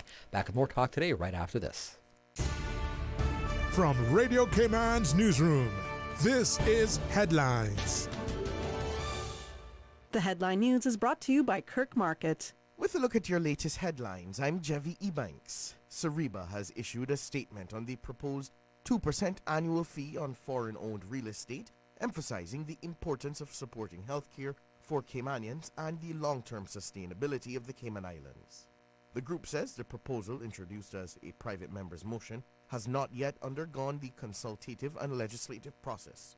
Sariba says they support thorough evaluation of such measures for their economic and social implications and prioritizes balanced policies for the growth and stability of the Cayman Islands. They will continue to monitor developments and encourage open, informed discussion amongst all groups. In regional news, India's Prime Minister, Shri Modi, will visit Guyana for 3 days. Discussions with President Dr. Ifran Ali will focus on military cooperation, climate change, agro-processing, technology, and healthcare. The visit includes co-chairing the India-CARICOM Summit and addressing the National Assembly. Both countries aim to strengthen their bilateral relationships through various sectors, including renewable energy and sustainable development. Jamaica has welcomed over 1 million passengers this year, contributing more than $200 million to the local economy. Tourism Minister Edmund Bartlett emphasized the significant economic impact, highlighting that tourism provides immediate financial benefit to local vendors and small business owners. Towns like Ocho Rios, which account for nearly 1/3 of cruise passengers, benefit greatly. Bartlett praised global cruise partners and urged continued support for Jamaica's tourism industry. He also announced that Jamaica's strategy to become a global leader in health and wellness tourism, targeting travelers seeking transformative experiences. The sector is projected to receive 4.3 million visitors and generate 4.5 billion in 2024. That is your latest headlines. I'm Jevi Ebanks. www.radiocayman.gov.ky. Check out our social media pages: Facebook, YouTube, X, formerly Twitter, Radio Cayman Headline News.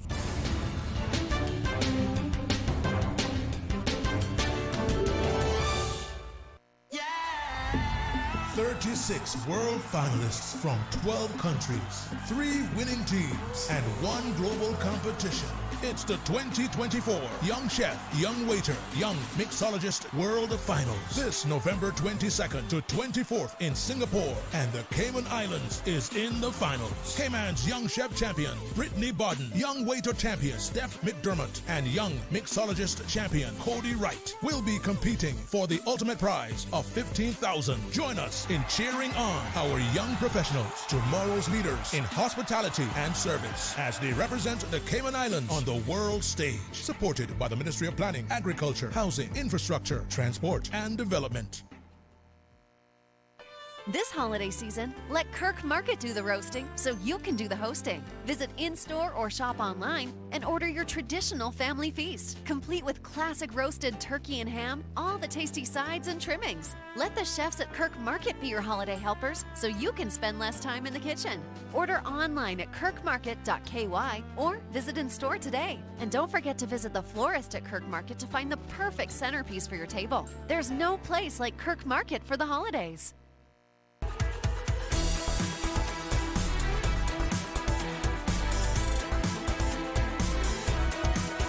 Radio Cayman Talk Today continues.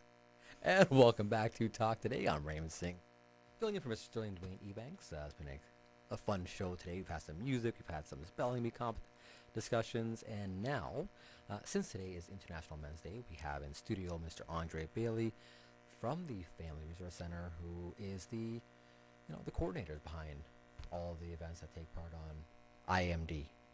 Yes. Welcome back to Talk Today, Andre. Thank you, sir. Thank you, Raymond, for having me. It's wonderful to be here again to celebrate with you International Men's Day 2024. It is wonderful to be here to talk to your listeners about this. It feels like deja vu. Last year, this time, exact same seats, exact same two, just a different color shirt. Different color shirt. This year we're wearing blue shirts with a theme on there. Yeah. It says positive male role models, which is the theme for 2024. Yes. For the International Men's Day campaign. Positive male role models. Now, for those who may not have caught our show last week when we had in studio Miss Anne Marie and Mr. Brennan, we had them in last week discussing this day and the importance of the day. We had Mr. Brennan, who was very powerful in some of the messages he was trying to share with the community. Mm-hmm. Why go with this theme for this year? What was so important about this concept? And I appreciate it comes from the international organization and you kind of follow suit. But why did the FRC believe this was such an important topic to really go with? Right. So, like you said, it's a global theme being observed across countries celebrating International Men's Day theme. And while that is so, countries also have the opportunity to make the theme relevant to their jurisdiction. Mm-hmm. So there's a global theme, but you are allowed to make it relevant to you. We decided to go with a global theme because of the importance that it plays. We recognize that there are positive contributions from men within our society, and the campaign itself calls upon us to pause and recognize these men for what they have done. We do accept that all of us at some point in our life had a male figure, a male role model that contributed positively in some way, shape or form. For a lot of people, that might be their father or an uncle or some other family member. For some people, it might be a pastor at church. It might be a church brother. It might be a neighbor. It might be a friend. It might be a teacher at school. some people it might be a coach who they were part of a sporting team or a choir or a quartet of some kind, and there was a man who poured positively into them, even encouraging them to do well, to continue, never to give up. And that was instrumental for forming part of who that person is. So having the theme as positive male role models gives us the opportunity to say thank you to those men. And even if they're not alive today, by living what they poured into us, by living by those values, we're actually continuing their legacy to say, have respect, love others, treat others kindly, whatever family values, whatever societal values that they gave to us, it gives us now that opportunity to pass it on to someone else, but to acknowledge them. Sometimes we have the situation where those who do good are not recognized for it. And sometimes we're looking at role models. The thing about it is, and I've said it earlier, I was speaking to a friend of mine, I was saying a lot of times that men are role models for others, they may not recognize in that moment that they are being a role model for that person. But it's long after when the person looks back and like, you know what, when I was growing up, this person was instrumental for me because he was there. Yep. And it's at that point you recognize that he was the positive male role model. So the theme gives us an opportunity to look back, to pause, to ponder on it a little bit. Who was it that man? Who was that man who poured into me? And I want to say thank you for having contributed to my life.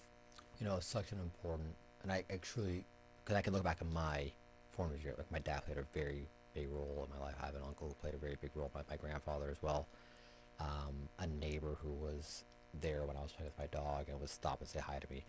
Those little moments. I have a teacher in school who probably in a split second changed the entirety of my career from at 15 years old by just making a comment. Yes. That, hey, have you thought of trying out this program? And I can honestly today, if I can remember when the comment was made to me at 15 years old, and I took him up on it, and I went into the program. Yes. Completely radically changed how I viewed everything about school. It was what got me into junior achievement. It's what then later put me into the Canjack conference, and it was one comment.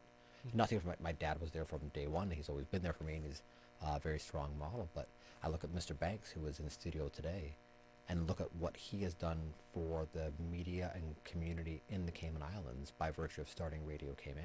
And he was in the studio today. Like, that legacy, that one male figure who put his heart and soul into this station is the reason you and I have the ability to sit here today, and Miss Susan has that seat there, and Mr. Paul has this seat behind me. That's the influence that we're talking about. We don't see it at the time. They don't, and it's not necessarily immediate. No. It's not. That's so true.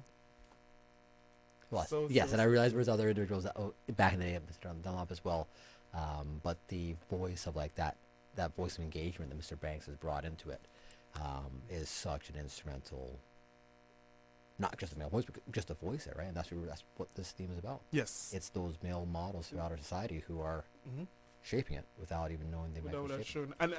And I said to someone too earlier, when we were planning for International Men's Day, and it was like, why do we have to add the positive to it?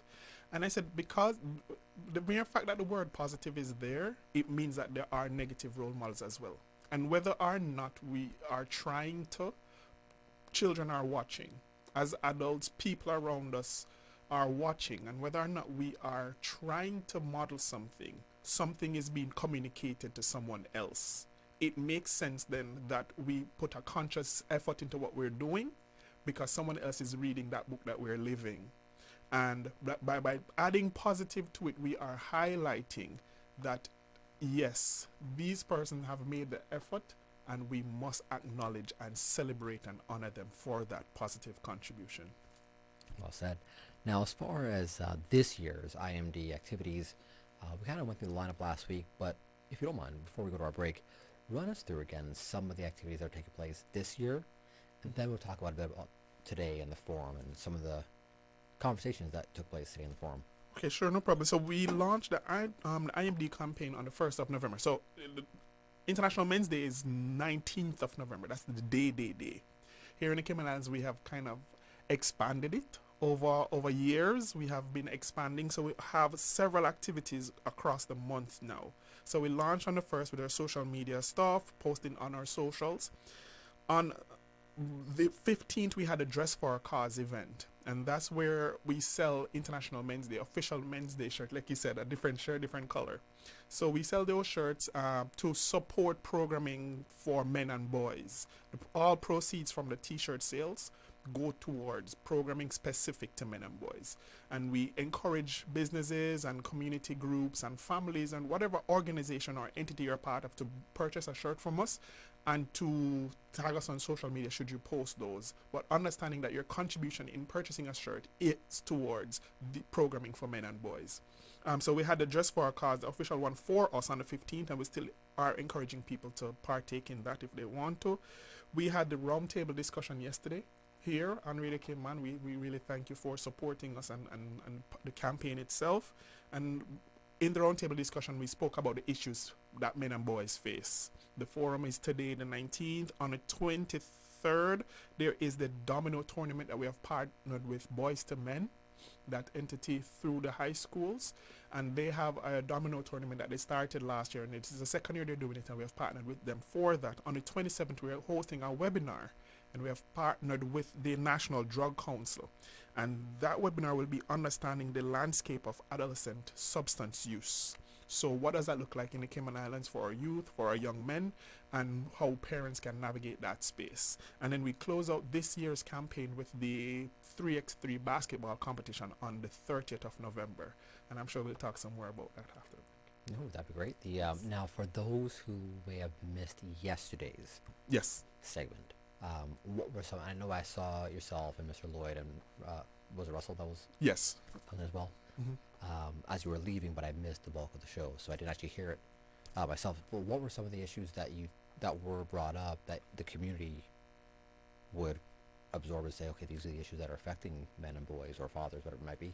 Well, each of us who were here yesterday, we really spoke on the theme of positive male role model, what it means to us, and from an entity standpoint, what does that look like? For the Family Resource Center, of course, we are running the campaign, we're spearheading it, and we're also making sure that there are programming specific to men and boys to help with fathering and for youth, for young boys, in terms of values and choices. We have a program we run in the high school called Choices, and this program is geared at helping young men recognize the importance of the choices they make today and the impact that that will have on their lives tomorrow. So that program itself helps to steer them in the correct path, help with the decisions that they're making as a youth in looking at their destination, which is adulthood. From the Boys to Men group, Seaford Russell, he spoke on how it is that that program itself is impacting the young men who are a part of it. He spoke on who is a positive role model and his own story of how those positive male role models gave him an opportunity, and he used that opportunity, made good on those opportunity, and was able to propel himself to where he is today and continue to rest on those positive pouring into him to help him to propel forward. And Pastor Winslow Johnson was here, and he is the founder of the Young Gentlemen Club, which is a boys group within the primary school. And that group helps to teach boys certain social skills and civic skills, help them to understand who they are as young men and what it looks like, and teaching them values as they play that important role in going through society as young men, teaching them how to tie a tie, how to clean their shoes, how to speak politely, how to shake their hands of others, how to look someone in the eye and to speak with authority. And he spoke on the impact that he has seen with the boys not knowing anything coming into the program, things that they should have known already, and by the time they graduate from that program to move on to high school, having learned those civic skills and those social skills, and their confidence itself being built by participating in the program, being able to stand in front of that audience and speak. On that note, quick pause here. Let's go to a quick commercial break. We come back, go right back into that on for yesterday's conversation. Back with more talk today, right after this. Did you know that Doctors Hospital provides urgent care services 24 hours a day, 7 days a week? And Doctors Hospital's urgent care physicians have access to the most advanced MRI and CT imaging in the Caribbean, providing reliable diagnostics when you need it most. When you need quality urgent care for an illness or injury, Doctors Hospital is here for you 24/7. Whether it's a migraine, chest or abdominal pain, shortness of breath, broken bones, or another urgent need, Doctors Hospital at the top of Walker's Road. Urgent care right now. You deserve a unique vacation this year, one with easy non-stop flights from Cayman. Cayman Airways offers more non-stop flights to and from the Cayman Islands than any other airline. Now you can add Panama and Los Angeles to your travel bucket list. Skip the hassle of connecting flights. Panama is just a 2-hour non-stop flight from Cayman. And Los Angeles? Get there in less than 5 hours non-stop aboard Cayman Airways. Call 949-2311 or visit CaymanAirways.com to book your Los Angeles or Panama getaway today. Stay cyber secure with Cayman National. Here are a few tips that will benefit you. Ensure to log out completely when you finish any online banking activities. Be aware of phishing attempts and only click links from trusted sources that are sent from your device through emails and messages. Remember, Cayman National will never ask you for your credentials. If you suspect a fraud attempt or that your account has been compromised, please immediately contact our customer support team at 949-8300. The best foundation you can wear is glowing, healthy skin. The offices of dermatologist Dr. Wayne Porter specialize in enhancing your skin's well-being. Whether you're seeking advanced skin care, including any skin cancers, Botox, filler, cosmetic skin enhancements, or simply looking to reduce wrinkles, Dr. Porter offers a full-service dermatology and dermatological surgery practice. For more information, email drportercayman@gmail.com or call 946-9020. That is 946-9020.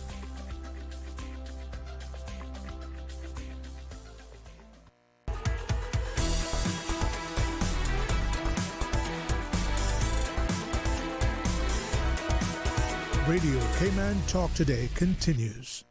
And welcome back to Talk Today. I'm Raymond Singh, filling in for Mr. Sterling Dwayne Ebanks. Hope he is enjoying his time, well-deserved time off. Pleased to have in studio for the last part of our show, again, Mr. Andre Bailey from the Family Resource Center, discussing International Men's Day. For those who may have missed it yesterday on For the Record with Mr. O'Connor, there was a roundtable discussion. Several gentlemen from the community, different walks of life, different places in their life, who were here talking about the issues that they, from their perspective, from their lens, the effect of having that elevated male role model in their life that can really help steer the ship sometimes.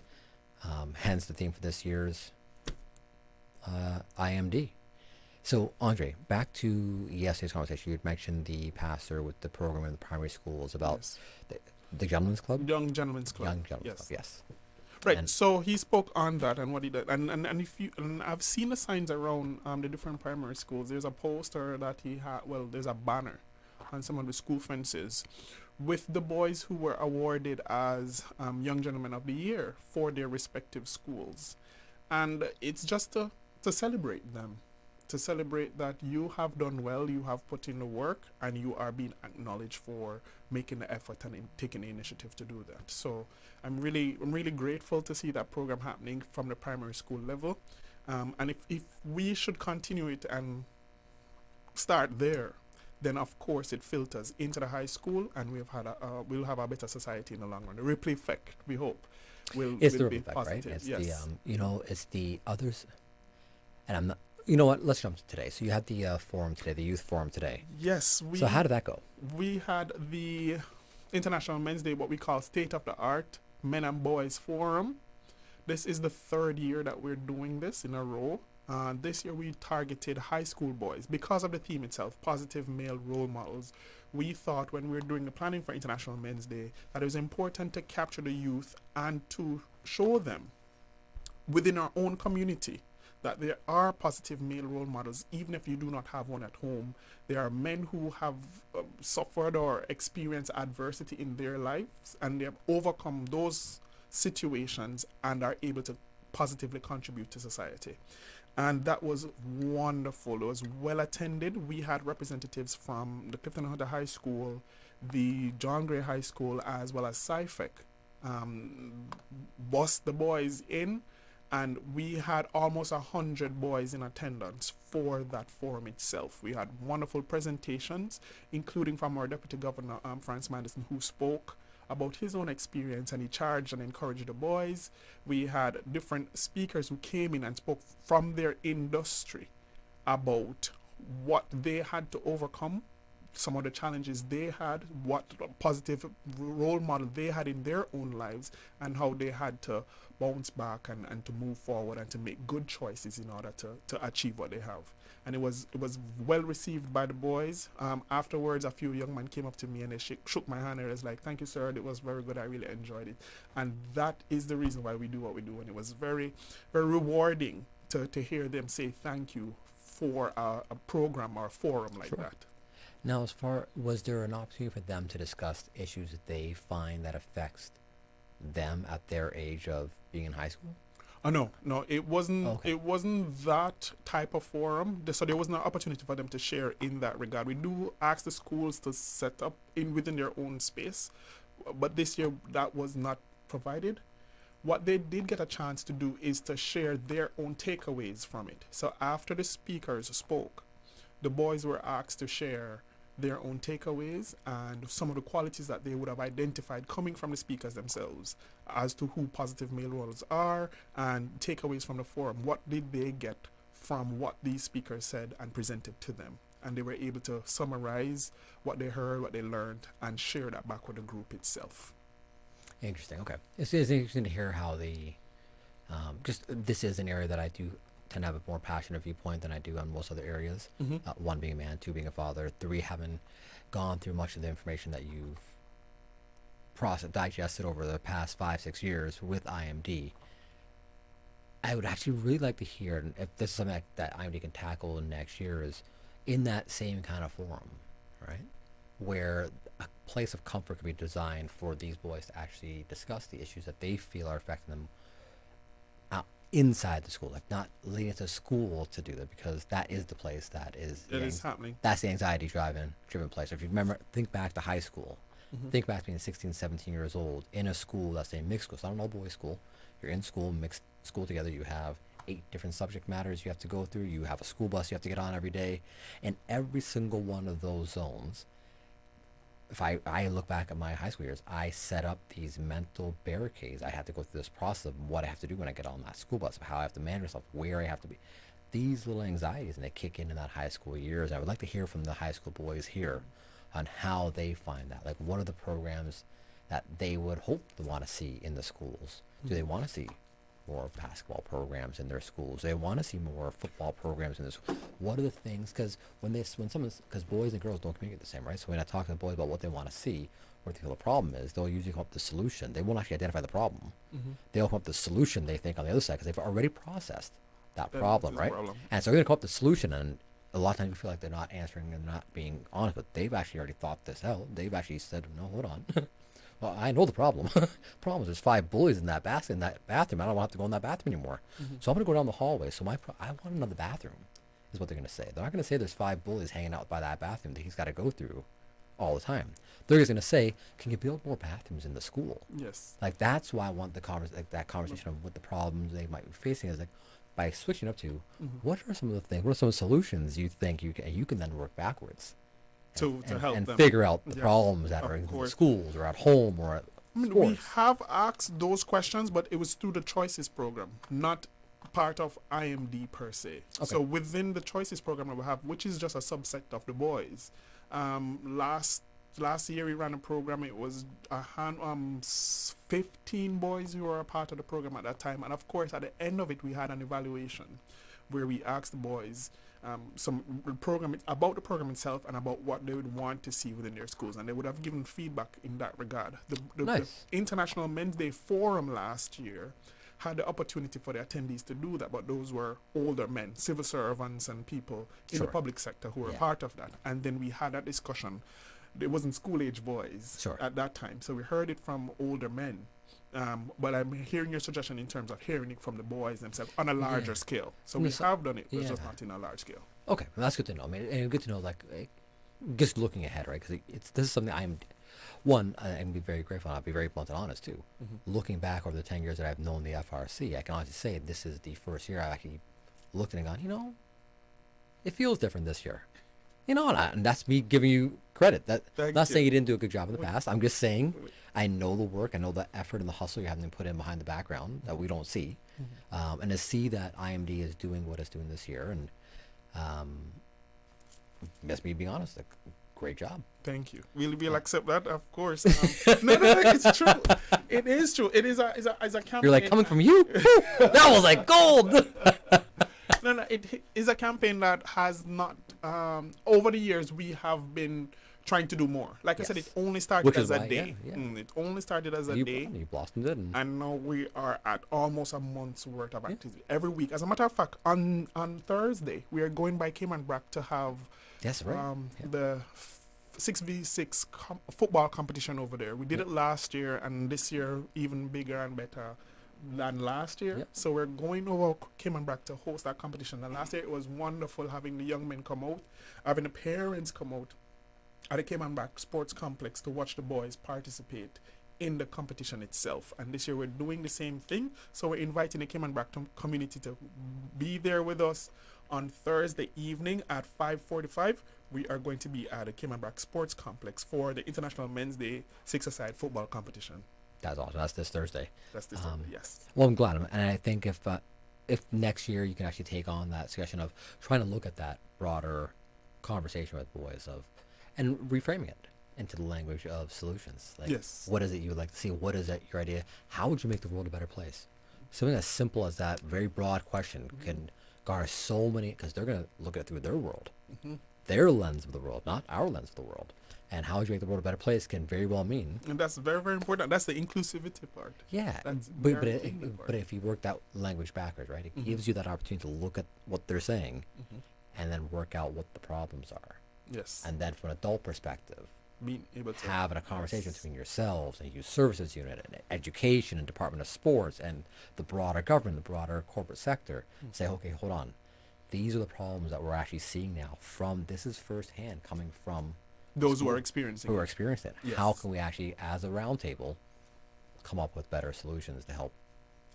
And I think you're on the right track. To be very fair, I think you're on the right track. Yes. So it's that's me saying congratulations. Thank you. I know the community is supporting you. I'm looking forward to the event next weekend, the 3-on-3 basketball tournament. Right. So that was going to be at the CIS school gym. Yes. And again, it's open to the public. It's free registration. Young men, young ballers who are out there who would like to participate in. This is an annual competition. This is the 6th year that we're having it, actually, the basketball competition.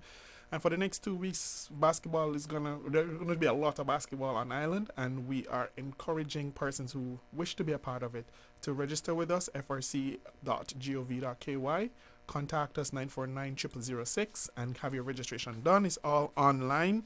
It's quick and easy, a simple form to fill out and submit, and you will be ready and registered to go.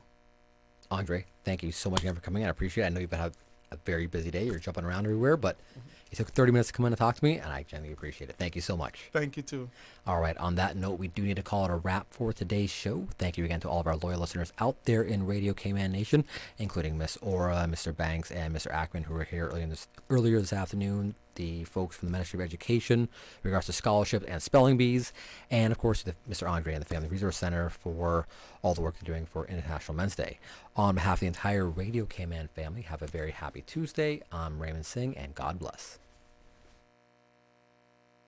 Talk Today is brought to you by Subway, open 24 hours in Countryside, Anderson Square in Georgetown, and Centennial Towers in West Bay. And by the Ministry of District Administration, explore your history, explore your land, explore your sister islands. And Cayman Airways, call them on 949-2311 to book your nonstop flights to Los Angeles and Panama. And Doctors Hospital, peace of mind is important when life happens. Doctors Hospital, always there for you. Call 949-6066.